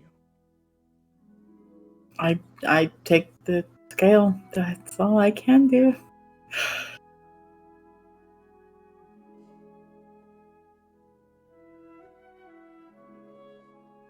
For this gift I exchange towards you parting with a memory of longing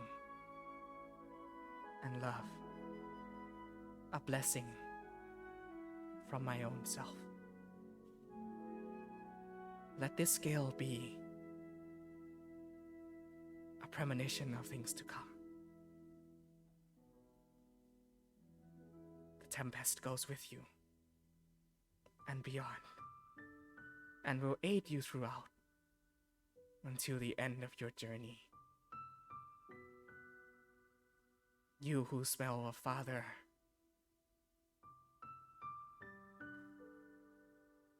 and emanate his warmth. I will assist however I can. Oh, one more thing. Mm. From her pocket, she pulls out flask and takes a swig of the alcohol Sea salt and caramel. and pours some out into her hand and offers it. Please don't eat my hand. Please don't eat my hand. Please don't eat my hand. As the cacophony of song and like magical connection that has been going on for a while starts to fade, you watch as Ronax holds out her hand. Dawn starts to slow and clatters onto floor. And you see that almost arcane connection that links from Tiber to Xavier to Kyrie fades. And the storm clouds return to their swirling state. If you would like to make me to make an intelligence saving throw, it's called for. In this particular If you occasion, like me you to. don't need to. This is Okay. not one of those higher levels of detect thoughts. But Just keeping as- myself honest. Of course, as it does, that connection dies down and you no longer hear her voice.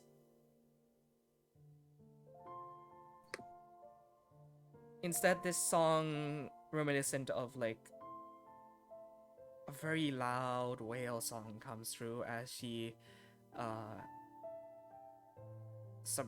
emerges this tongue slitted from her mouth as she touches the tip of the alcohol in your hands and licks it up and closes her eyes. And you begin to feel the floor that you are standing on gets de-elevated. And you are almost floating still in the air, gently drifting downwards.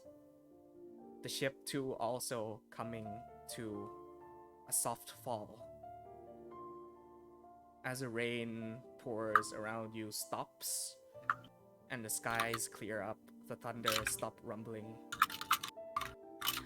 And the ship, the Ventus Ferrum, Tiber, all of you, safely guided by the gale of winds, come to rest on its deck once more. And you watch as the path ahead of you, the skies are cleared open. Several miles out, almost as if the storm had parted way for you.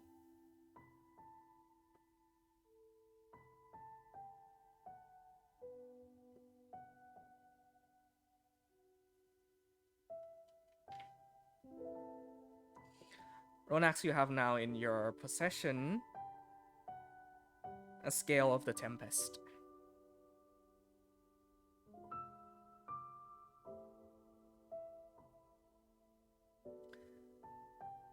Tiber comes to an almost his knees shaking and weak. You see the frail state of his I'll of his try to old catch age. him. Yeah. Thank you. You're heavier than you look. He doesn't respond. Sits down. Looks at Ronax. I know it is rude to ask, but do you have any more of that drink that you offered?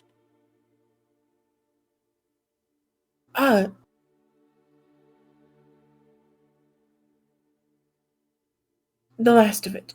Yes. You see, he takes the flask, unscrews and opens it up, and he smells it. Almost lifts up to take a drink, but then shakes his head and puts the cap back on and hands it over to you. No, you should have it. I insist. Just for old time's sakes. Sea salt and caramel was always his favorite.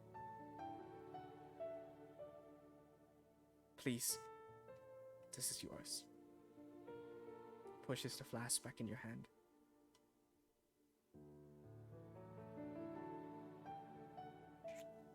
Fuck no! God damn it! This is me, not Ronax. God damn it! Well, let us tarry not, dear shipmates. Nose Amba. You said you were. Shall we? Go. Before we go, I would like to hand Ronex dried warm fragrant flower from my backpack. It's like a dandelion that can flow to the wind. Oh. What is this for?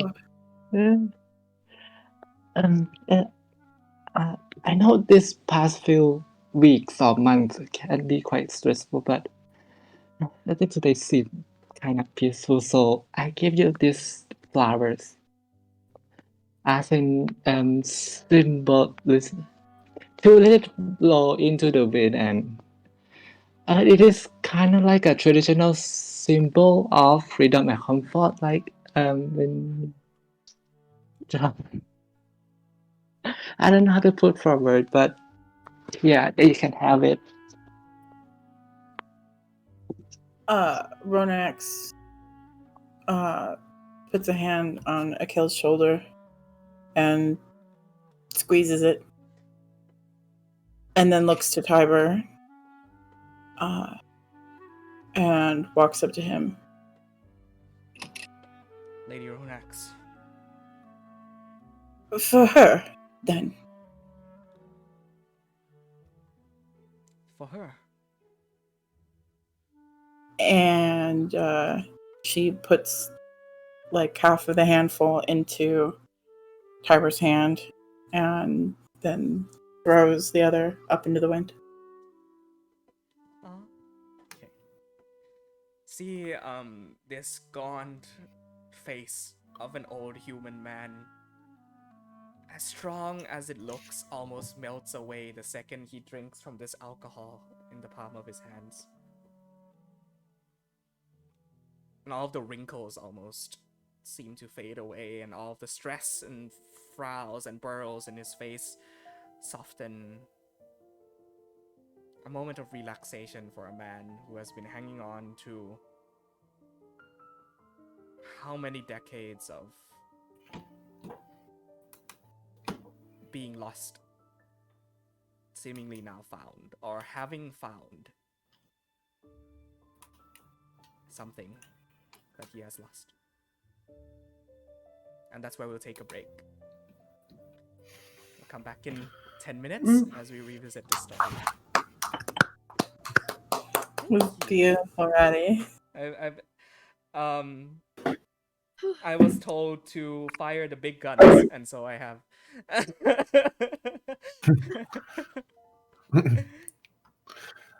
That's some interesting lore about Balasana.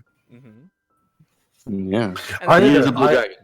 I thought that this either he's way older than I assumed, or this story happened much more recently than I assumed it did. a combination of both. How old did Tiber look? Tiber looks to be in his 70s. Oh. Yeah. In this or in the old? This Oh, man in like that, he was young back then. He was like early 20s. Okay. Yeah.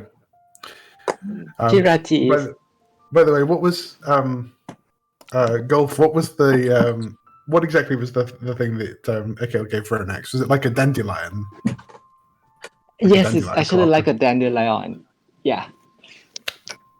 When I was listening That- to the track, right, it's remind me of Genshin Impact. So just like, oh yeah, we can do like that. Just like it's like a symbolism to a departure and freedom. Yeah. I will say Ness loves that for very specific reasons. Oh. So Roddy thought that I was handing alcohol to Tiber, but I was actually handing the dandelions. Ah, The my da- apologies. Because But you said pour the I hand- thought as well. Ah. Yeah, because Akil handed Ronax these dandelions, Right. and so she had. In It's fine. Yeah, in my head it was this very beautiful image of her pouring alcohol into the palm of his hands, and then the rest of the bottle she like almost sprayed out into the sea. Why Actually, not that both? is quite beautiful. It could be both. Why not? Why not both? Let's make it I'm both. here for both. Let's make it both. Okay. All right, we'll be back in 5 to 10 minutes. I thought this ended.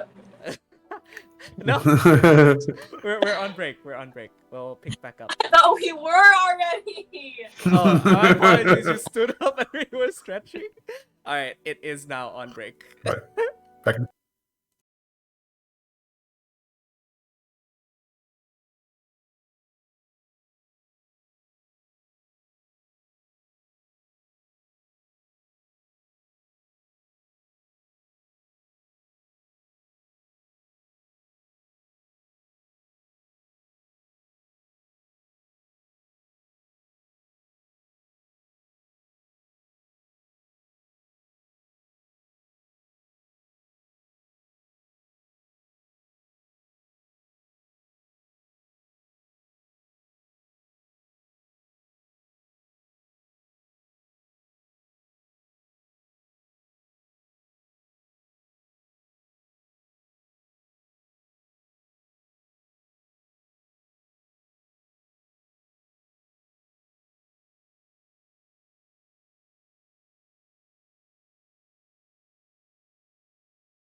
Oh It's my god. mostly smooth. Shut up! Welcome back. Lu- Oh, Hello, everyone. Hello. Okay. So, the ocean lays still winds in your favor ahead of you as the storm clouds are parted in a very beautiful road towards the southeast. You still see faintly the shape of Kyrie tunneling in and out of the storm clouds overhead, as if guiding you. Tiber goes ahead and pulls the sails down, throws some of the ropes towards Nepenthe, and like looks at Amabilis and who were the three that were Xavier, right? Like throws a very heavy crate towards Xavier, and you go stumble over. I'll help him with it. Okay. 'Cause I don't have any Essentially, cooking to do right now. beginning the process of putting the ship back in sailing order Yeah. after like that sort of. I will help with putting crates back where they need to go since I am the big chunk. Okay. I think we all, in some capacity or another, were trying to learn, but it was Nepenthe and then myself and then Xavier made an attempt and Hemaville. Yeah. I succeeded pretty well. Oh, also speaking of people who sail, you look and you see Ify is like shaking, hiding underneath one of the stairs. I forgot about him. Good. As I walk past him, Xavier just like slaps him on the back and is like, "Yeah, What the fuck just happened? if you're staying here, you better. It's better to get used to it quicker." I was out on deck one moment, and then the ship started floating, and there was a bunch of things. What the fuck Yeah. are you guys doing? Well, I think that was an elder elemental. I think. You say that like it's Um, normal. How? Yeah, we have a Yeah. couple. We have a couple gods with us. Is this going to happen a lot? I feel like it already happens a lot. Are we not used to this? I'm sorry. Can you make an intimidation check at advantage for me? Just for fun. Just for fun. How much you can like beat this guy into shape? 20. Oh wait. So it's 15. I have a +3, so 18. 18. Okay, cool. Ronax, you were about to say? I was gonna say, like, I'm gonna come up behind Xavier and like loom over his shoulder, glaring very at nice. this guy. Hey, Xavier. Do you need a hat? Yeah, this box is really heavy. Oh. Here, let me help you. No, I've got it. I've got it. Takes the very No. heavy crate. No. Please, let me carry things for you.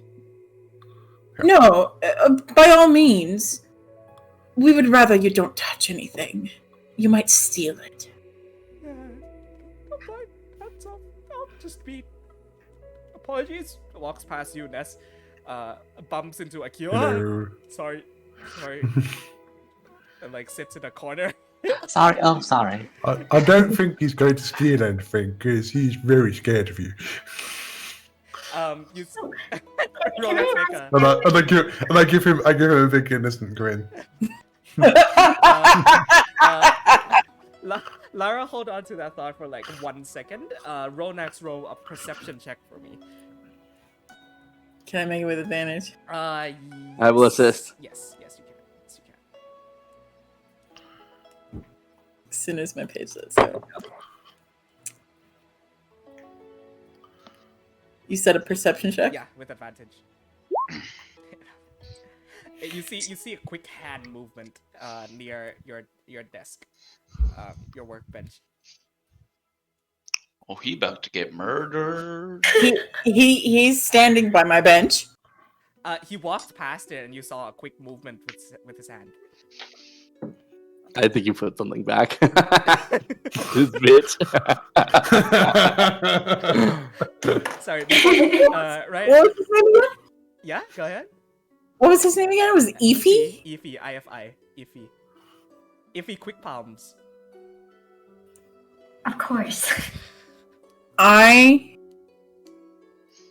You know what? I'm gonna take this one step further. Yeah, we're gonna take it up a notch. I'm gonna pull out my gun. I'm gonna help Xavier finish up with that. I'm gonna pull out my gun and I'm gonna walk up to Ephraim. That's a gun. And I'm going to load a shell in the barrel. I'm going to If he run. I'm going to take the safety off, and I'm going to walk up to Ephraim and put it up to his back. Looks back at you and like puts his hands up immediately and goes, whoa, whoa, whoa, whoa, whoa, whoa, whoa, whoa, whoa. I was just being nice. Be quiet. Being quiet now. You have something of mine, don't you? Intimidation check with advantage. Can you be honest for my sake? We just cleaned the deck.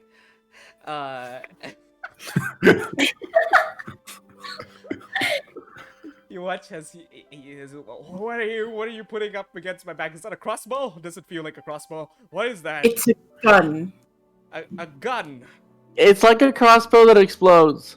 Oh, I was about to slip into Sir Fishington there for a moment.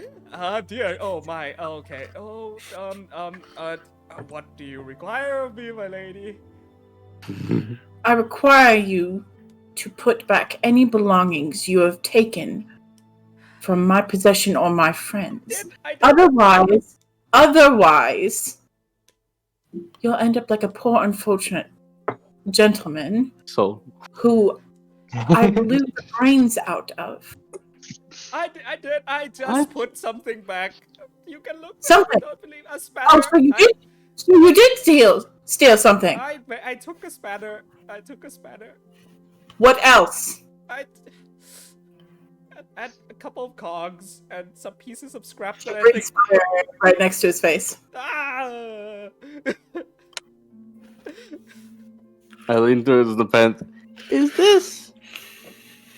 this too far, would you say? I'm absentmindly just like tying knots and shit, whatever. Yeah. If you went through my pack, I'd do the same. Amalis comes running to Chronicles with all her stuff that she was running around and gathering. Chronicles! I got your stuff! It blew all over the deck when the ship flew. Oh, did it? Yeah, it did. I was trying to keep your stuff away from... Well, let's see what happens from there. Look at that! If he was just... It was just saving your stuff from flying away. Good job, if he... Yes. No, I took your stuff. I put it back. I'm sorry. Oh, good, because otherwise I would have to do this to you, and I fire it right next to his face. Imagine when some of the wood goes. It's like all of your heads turn towards the sound of gunfire, thinking that Efi's head would have been blown clean off. And he, gun. Roger that. Yeah, I think he's going to be just fine.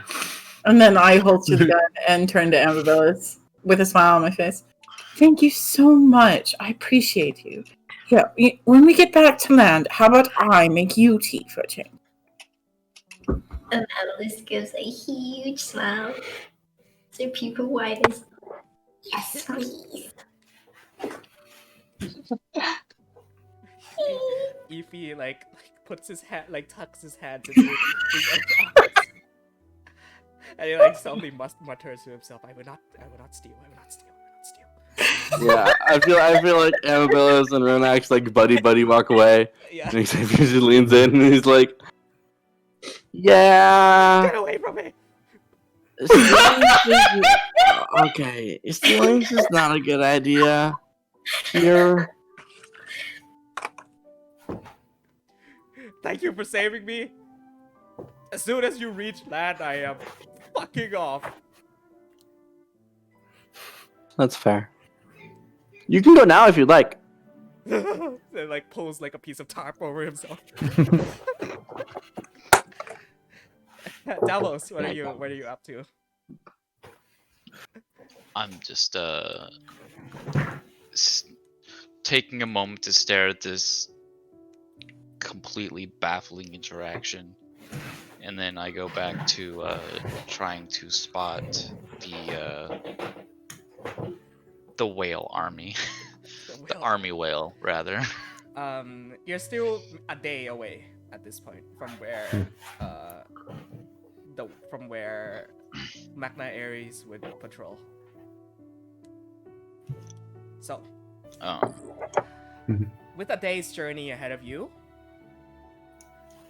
the dangers of the storm and rain ahead cleared up, and seemingly any dangers in the water that would come and deter you have been driven off by the presence of the massive Elder Tempest that is circling above the ship and in the clouds. Continue sailing on until nightfall. At some point, by the way, when I see an opportune moment, and Xavier is like working by himself on whatever his duties are on this ship, I'm gonna go and help him a little bit. Of course. What is it that you're working on? I feel like if like Nepenthe is taking a break, he's trying to do all the heavy lifting that Nepenthe usually does, and like utterly failing. Yeah, let me take some of that. Thank you. Yeah, you carry this bit, and I give him a third of what he was carrying. Thank you. Yeah. Listen, it sounds like we're going down somewhere where there's a big scary monster. And listen, you know when she tells you that she's going to like threaten violence against you if you goes off and gets yourself hurt. I assume that means she is Nepenthe. Yeah. Yes, I'm aware of when that happens, and I fear for my life. Yeah. You know how well. You know that she's not really joking, right? I mean, she about the violence bit. I think that's like, that's the jokey bit. But the other bit is not a joke. Should I be afraid for my life? No. Look, listen. Do you remember when you was taken hostage by the Lemon Blades? Yeah. That's their name, and yes. The look that I saw on Nepenthe's face is the most scared that I've ever seen a person look. I don't think that's... Nepenthe doesn't get scared.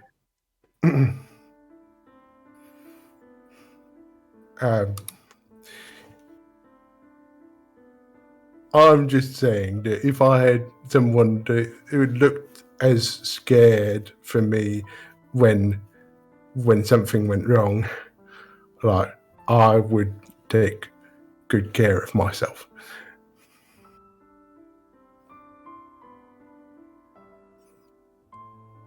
I think he just looks very confused for a moment, and like it takes him a couple moments of silence, of just thinking, like,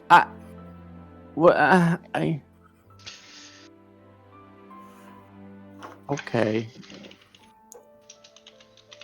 I feel like you're implying things, and that's. What's not like you. Give him a real hard stare. I don't think I is, because I doesn't really know how to do implying. That's why I'm suspicious. Yeah. Where's Ness? What have you done with him? I just things are way more complicated where you come from. Yeah. Anyway. Listen, I will speak. I can't not for me to speak for other people, but for me, I would be sad too if you went off and got yourself killed, and you doesn't need to go off and do heroics because we've got lots of scary things to do, and if we are if you die, I want it to be because I'm there beside you, and I died first, and I know that she hasn't told me, but I know she feels the same. I feel like this conversation just took a really dark turn. Yeah. I don't think that's what I want. No, I mean I doesn't want that either. I've got important things to do, but I made an oath to stop whatever's going on down there.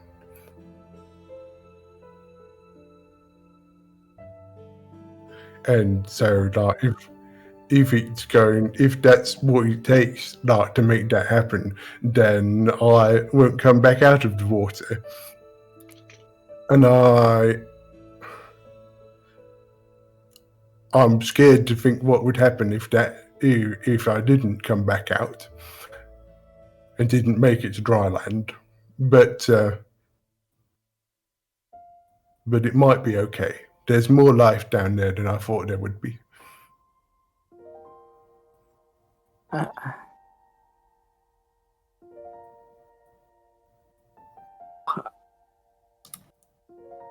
Ness, I don't think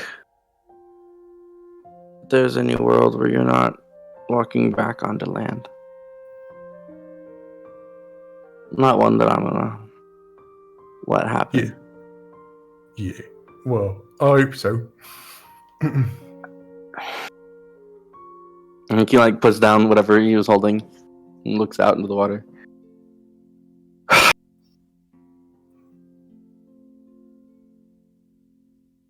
I'm not trying to make you guys scared for me. That's not the goal. But I don't know. What time is it right now? I assume Late midday. afternoon. Okay.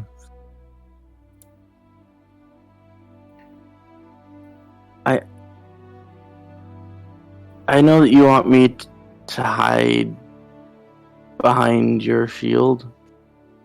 I know that's what you would like and how you protect. But I don't think that's how I am supposed to operate. No, that's not entirely what I'm saying. I was saying that if you was going to risk your life, then you should take me and with you. Okay. I'll try.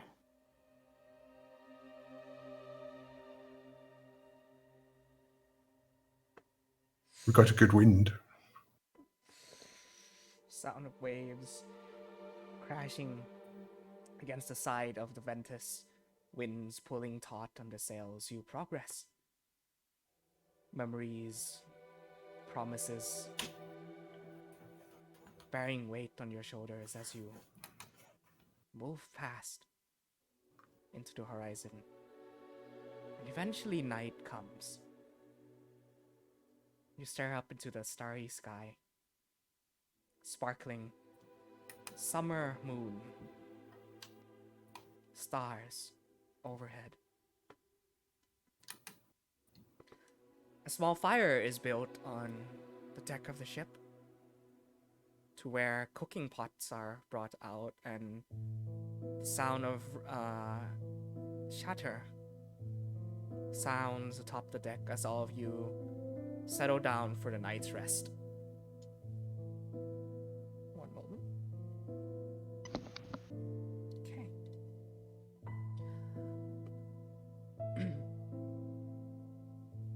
Gently swayed by the waves,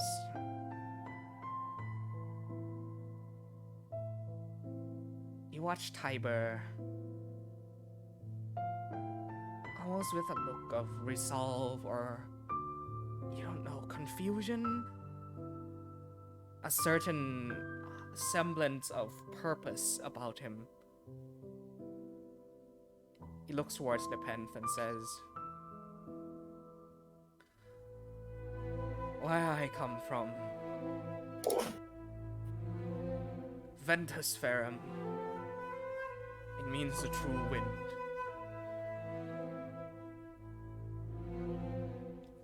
And no matter where we go, can only hope that the wind takes us in the right direction. On an otherwise lost and hopeless journey. If you take nothing out from our time together on the seas, at least take this one piece of advice from an old man. You need not always be looking for something. You have that look about your eyes, the same ones I do. As if you're desperately looking for purpose, for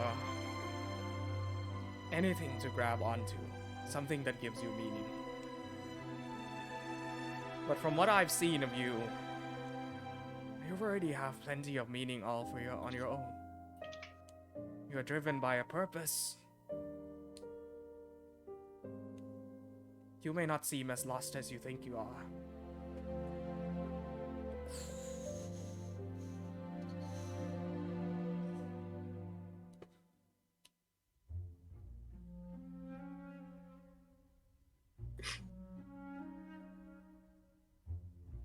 You might be right about that, old man.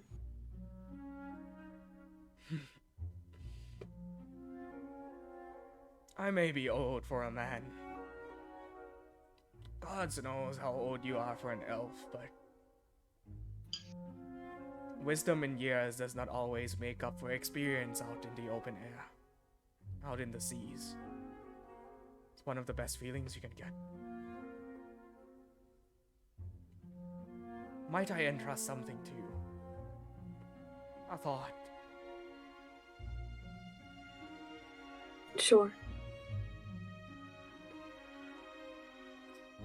As the ship creaks, he holds on to the wheel, steps back, like signals towards you to take hold of the wheel of the Ventus. I do so. Perhaps this is no more than the ramblings of an old man towards the end of his life. But you and I, we are more similar than you may think. Swept up, lost in fate. Not knowing where we started or how we ended up here, but we are. And we continue to be. I only have one wish. For if I am to part in the coming battle, take care of this ship.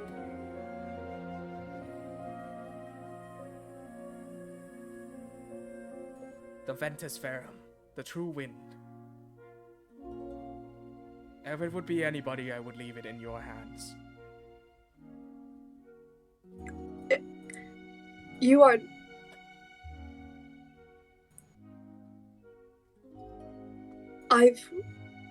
known humans to live much longer than you are now.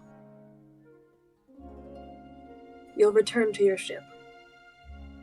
I can only hope so. But this I feel is where I belong. Out in the starry night sky. Sea waves crashing. Winds pulling taut on the sails. It's rather beautiful. And given the chance, I would enjoy this opportunity forever. But I do not live as long as you do. I do not get the blessing of doing so. So my last wish is for you to not only live out your days, not with regret, but take an old man's words and live with fulfillment of purpose. A mere 70 years can only accomplish so much, but to God's 300 years, who knows what you've been through, what you will accomplish. Hang not onto your past. Keep moving forward, like the winds.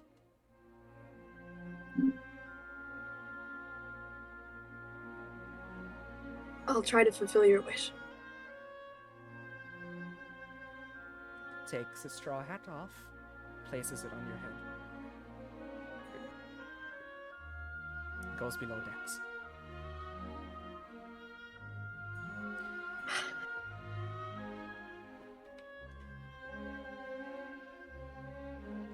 Anything else anyone would like to accomplish before the night's end?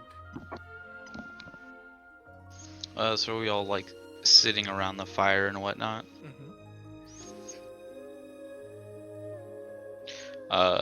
Davos is gonna kind of look around at everyone that's gathered around and cracks his knuckles and looks down at his hands. It's like, odds are I will be departing from your company as soon as this next task is finished. Any words of wisdom for somebody that's likely going to be a king in a couple days, as strange as that thought is?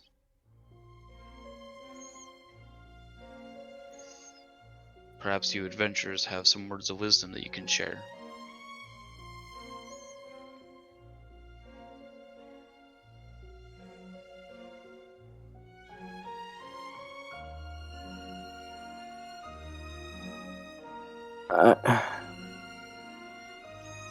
I've never rolled over anything, so I'm not sure there's much I can contribute there, other than just don't forget your people.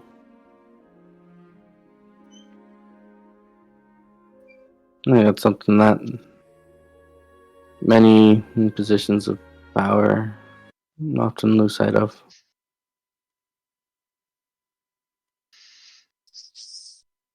You're certainly right about that.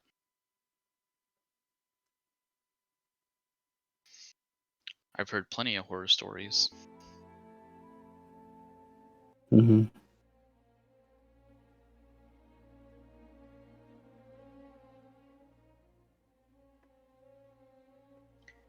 Ness, what are your political thoughts? Well, that depends on the answer to this question, which is, what is a political? I love Saturday Political nights. is referring to Oh, how this to is this govern one isn't. others. How to interact with large groups of people. How to be a leader. Yeah.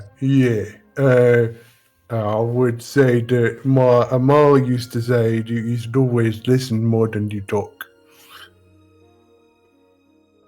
It's a good one. Oh Wise yeah, words. and plant lots of trees. I'm not sure if that totally applies where you're from, Sea trees. but maybe there's not something you can plant.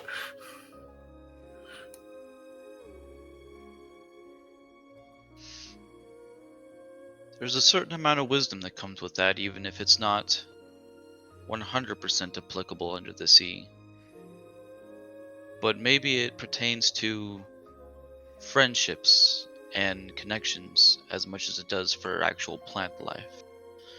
Maybe it is time for us to Yeah. join the greater world in regards to our information and trade and other things like that. Maybe. Did I just make something happen? Because I was just talking about trees.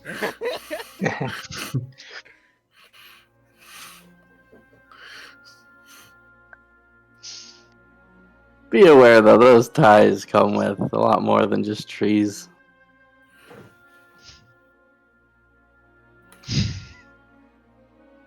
Can I hear them from where I am at the wheel? Yes, The yeah. helm. I'd like to give Golf a chance first. Mhm. Yeah. Oh my god. I actually think about something and I forgot about it already. Okay. No! I'm so Just- sorry. Just let us know when you're when you think of it and feel free Yeah. to interject. I would just be a cue right now.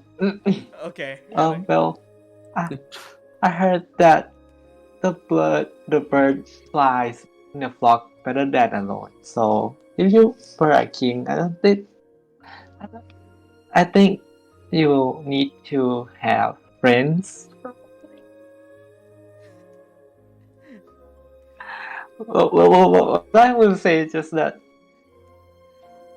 even if you were a king, but don't be just a asshole king that work alone. Because you will not just stay in this world for yourself, but for others as well. IQ gonna blush and just hide his face in his notebook and just. I love our Davos introverted bird. Davos is gonna give Akil a heavy pat on the back and says, "You're very right. A leader must serve not for himself, but for the sake of others." Which is why we took it upon ourselves to figure out what the problem was. And, well, we kind of found it. And now we...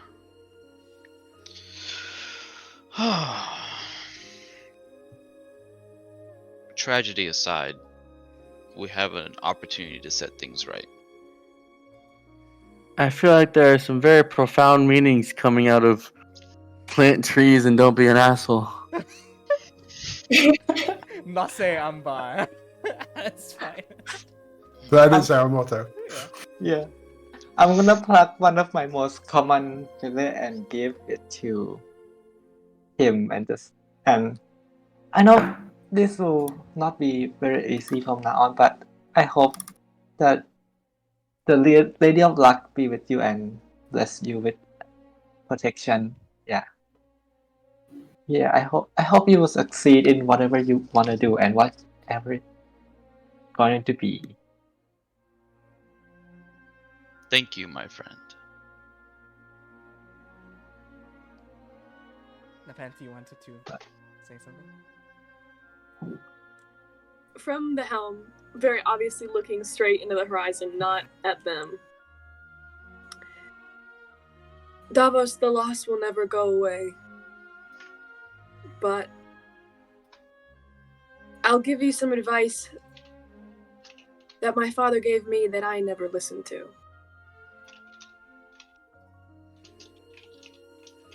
Be quick to compassion, but slow to anger.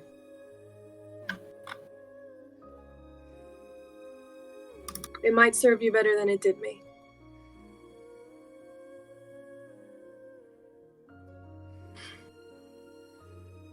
My father has shared similar words. You must always be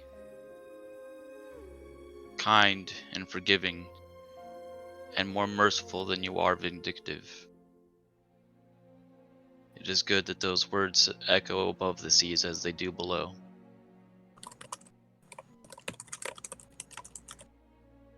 As conversation carries on, Tiber walks below deck. You see he walks past you, Ronax, assuming on your workbench at this point. Yes. Looks past you. Actually takes a seat beside you on one of the crates and says,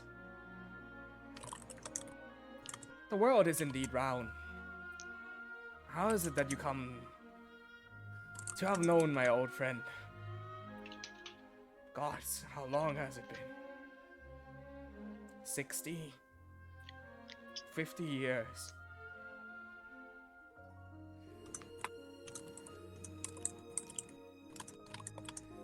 He was tasked to ferry me from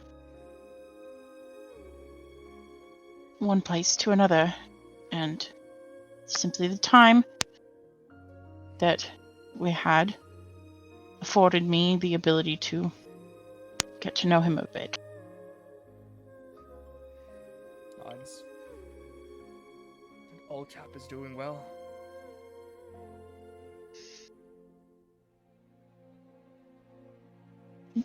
Do you perhaps know what happened to him? How do you mean?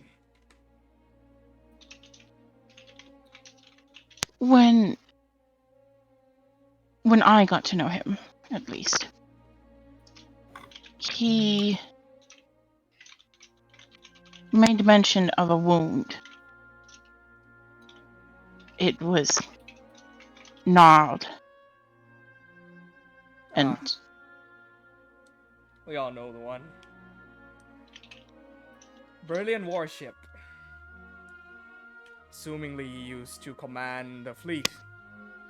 No, sorry, I messed that up. It was the Thessalian warship. Assumingly used to command the fleet back in Berelia, where he came from. Got in scuffles and wars with the Empire.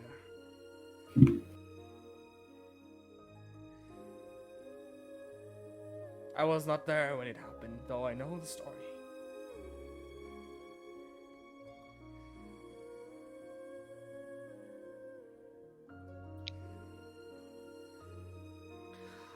You know him well, Balasar Stormclaw.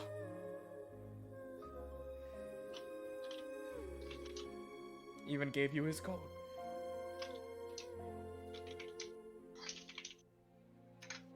I provided him a service to his crew.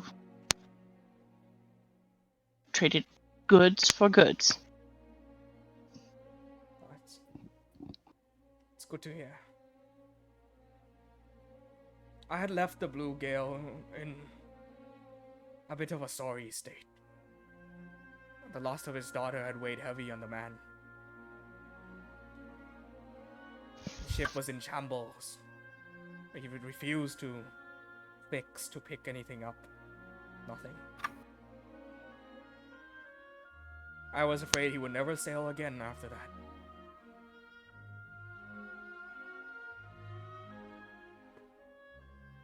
I wonder what made him pick back up the sails and took to the seas again.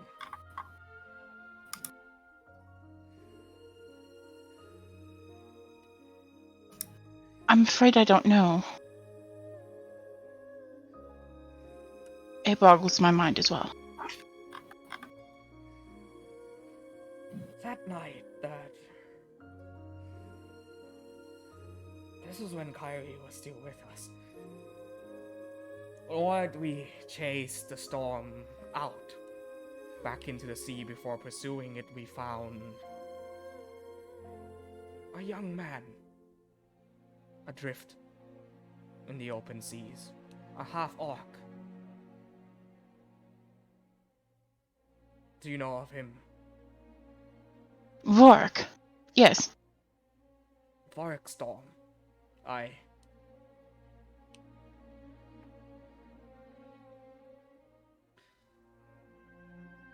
From what I picked up, there is more to that childhood than meets the eye. Maybe the loss of one child replaced with another was what inspired him to sail back out. Though I'll never know.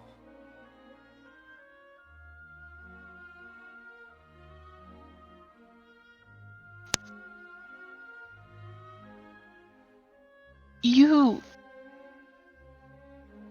are Legion. That I am.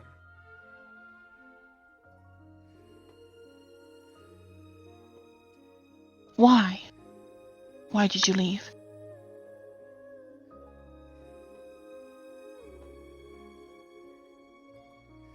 We had a belief. Back in the shores of the shores of Turasvane. The bringers of the shore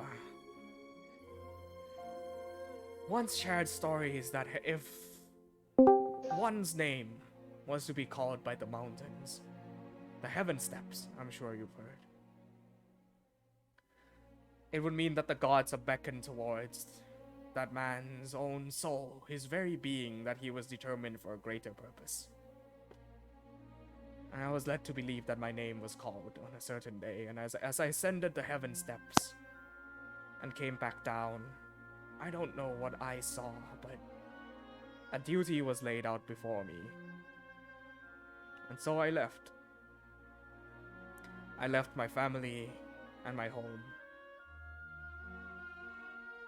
and the shores of Turasvane and sailed east.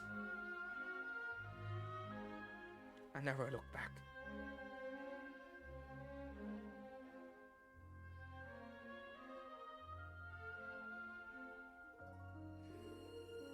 Whatever voice called to me from the heaven steps that day, I suppose I will never know.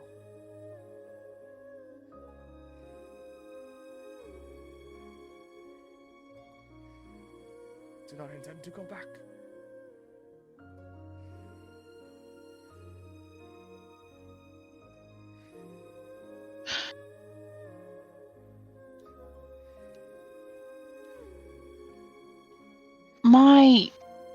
My job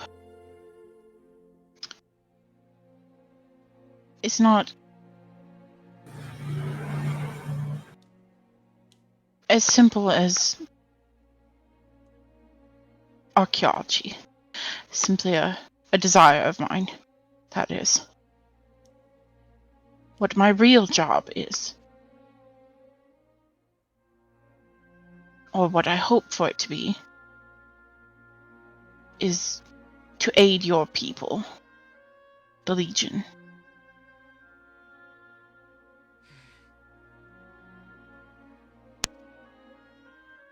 I suppose the knowledge of the Legion and the Bringers are vastly different. Though if what you say is to be true, and our Legion, our front line, does receive your kind of support.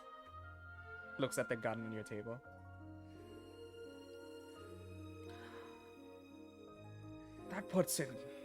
That puts the conflict of interest in a bit of a dilemma, if I would say so myself. If a weapon is made for killing, and it is used to kill, then would the intent of that weapon and its existence be able to feign off war? The mere existence of a powerful weapon such as one that you wield, would it be used to kill and wipe out our enemies, the enemies of the Legion, or would it be used to deter fear? So that as the saying goes, no other nation on the ring will ever encroach upon Desalia's greatness.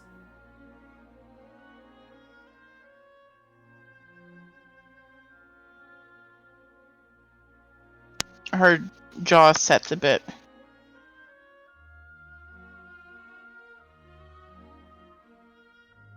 May I confess something to you? Of course.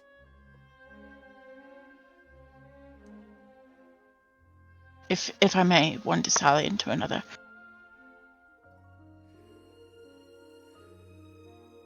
nods. The weapons that you saw on those ships. I did not make them. But I had a hand in their purpose. Nods. Looks back at you. Do your friends know this?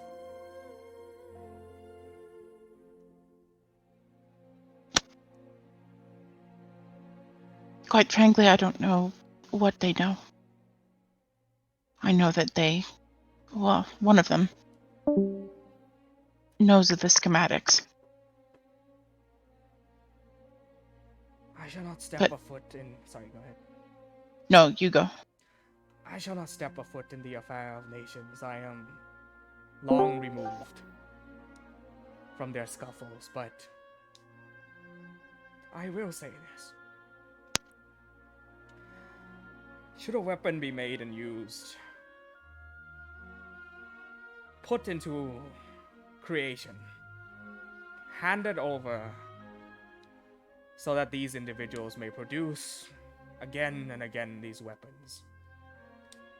If a sword were to be made that is so efficient at cutting, so strong are its blades that no other sword may stand, no shield, no armor may stand in its way, and that sword were to become mass-produced.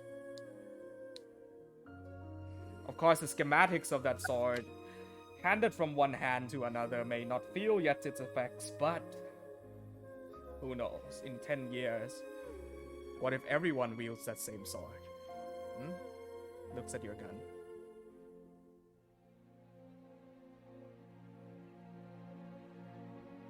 You need not me to remind you of the consequences of your actions. And if things have indeed been put forth and into motion, then there is nothing we can do to stop it.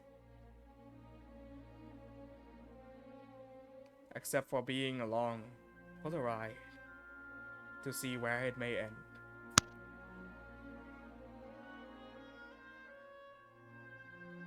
When you cut down an orc, when you save a life with your blade, with your spear, do you feel remorse? Nay. Not one bit.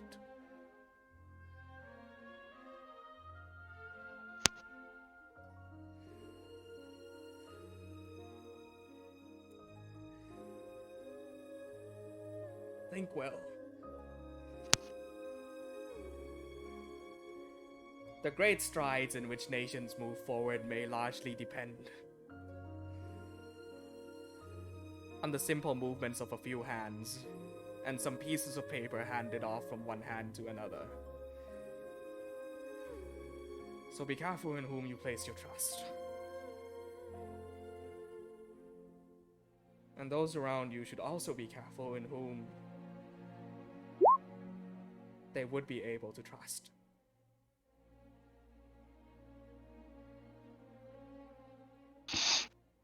I shall leave you with that.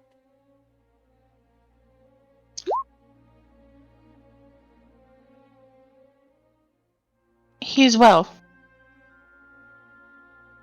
The ship is well. Thank you. Thank you. And he says thank you again in Thessalian. And he She walks smiles and then goes back to tinkering. into his own smaller quarters. And the night progresses and goes by. As the moon moves across the sky, you find a comfortable night's sleep. And the morning dawns on you.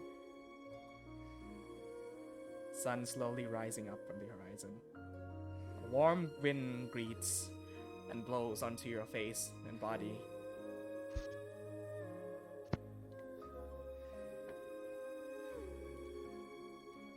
Davos, make a perception check.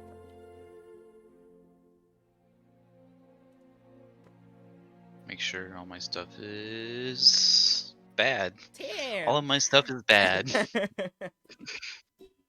The ship progresses through the rolling waves, and the storm still parted its way near. But as much as the heavy mist has set in over this area, you are not able to see much, but you do recognize these. Excuse me, you do recognize these waters. And Kyrie herself has stopped and is currently circling this area overhead.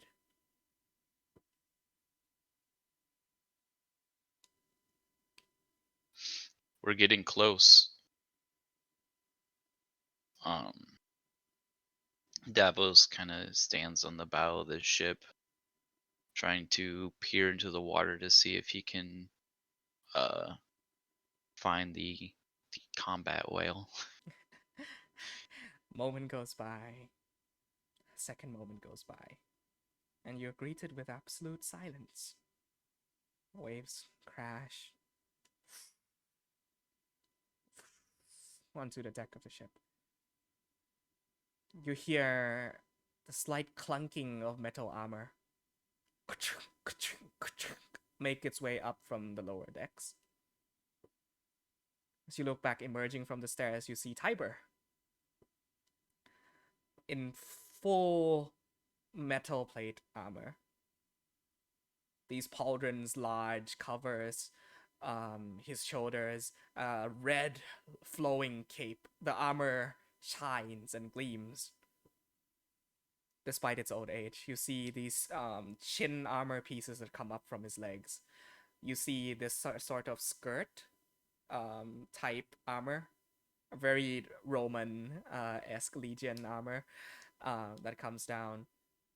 You see a very shiny long spear that he wields and a silver round shield atop his arm. Ready to join us in combat? Suppose it's long overdue. Has Xavier casted water breathing on everyone yet today? He casts it every morning at dawn. Cool. So at this point, you look out onto the open seas in front of you. Tiber takes his helmet that has like a T-shaped opening in front. Visor. Yeah, a visor. And like these feathered, like almost like a horse mane that curls down. He puts it on. I suppose. Then let's go.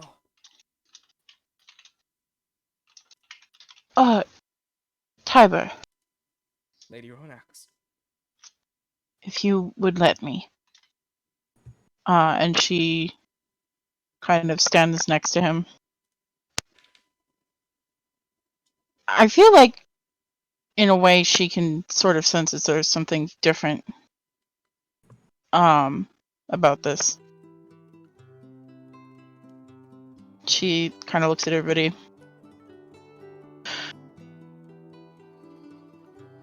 Before you stands the might of Thessalian's legion. Bear witness to it. You likely won't see it again for some time. He does a standing salute with almost this like metallic tin can of a man. He takes a spear and clashes it onto his shield once, twice, thrice, and stands at guard. I will do the same back with my quarterstaff. Tell me if I'm doing that right. Close enough. It is beautiful. Good to know I haven't forgotten it yet after all these years.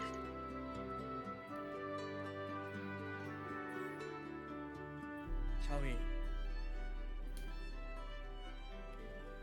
Hold your arms and armor for just a moment. We need to find the rest of our forces first before we engage. And then Davos is gonna jump off of the bow of the ship into the sea and see if he can find out where the rest of the Tritons are. As you Maybe with his nose. impact into the water, you feel like a vibration along your skin. The low rumble. That is the massive form of what you know to be your moving fortress. Draws near, though does not know your exact location as of right now. It doesn't know my location, or I don't know its location. You reckon that it's a bit of both. It's near. Okay. It would be able to hear your call.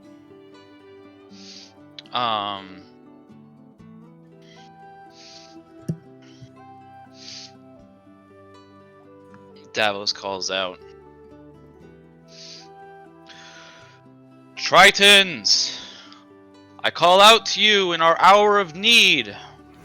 Rise to the surface of the waves so that we may join together and quash this force that has ousted us from our home. You shout, and your gills, they shake and quiver and vibrate as your lungs expand and your voice, almost in an echo, resonates through the waves itself. Rumble. The rest of you on board the ship, Davos is gone for a few moments. And you look far off, maybe 70 or 80 feet ahead. You watch this shape emerge from the top of the water surface as it breaks. And a spout of water comes spraying out of its back. A whale. A massive blue whale. Though atop its back you see, almost using the architecture of the ruins that you saw beneath the waves, mounted upon its back is a structure built into it. And you see these very large, heavy crossbows that extend outwards from it. Nepenthe, I am feeling momentously pumped up. That's fucking awesome. You see out walks from this blue whale fortress is the form of your brothers, Darius and Garion Siwa. Walks out as they give you the old the Almirali salute. Men, our king has returned. The rightful king of Almirali, along with his fellow companions and adventurers to drive away the plague that inhabits our home. Do I take this moment to rise up standing on Toothy?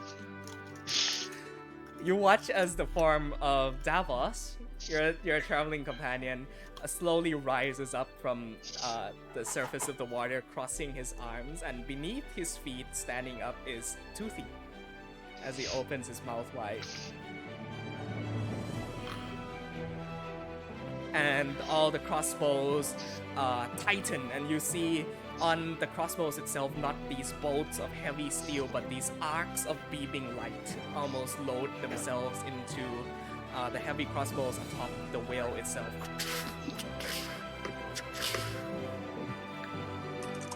Right. I will stand on the bow of the ship. I'll sheathe the quarterstaff and bring out a spear. All right then. And then I'll jump in the water. Ness goes into the water. Before we all go into the waves, Davos calls out. On this plane, we have one task to do. Kill rogue elementals. So, Tritons, what is your profession? All 3 to 400 of them on the blue whale goes, ha, ha, hoo, ha, ha, hoo. As your brother Garion extends out a hand to all of you and says, the Magna Ares welcomes you. shall we? And that's where we're gonna go ahead and end tonight's session. What the fuck? 3 to 400? Oh yeah, baby, it's picking up. Oh no. What?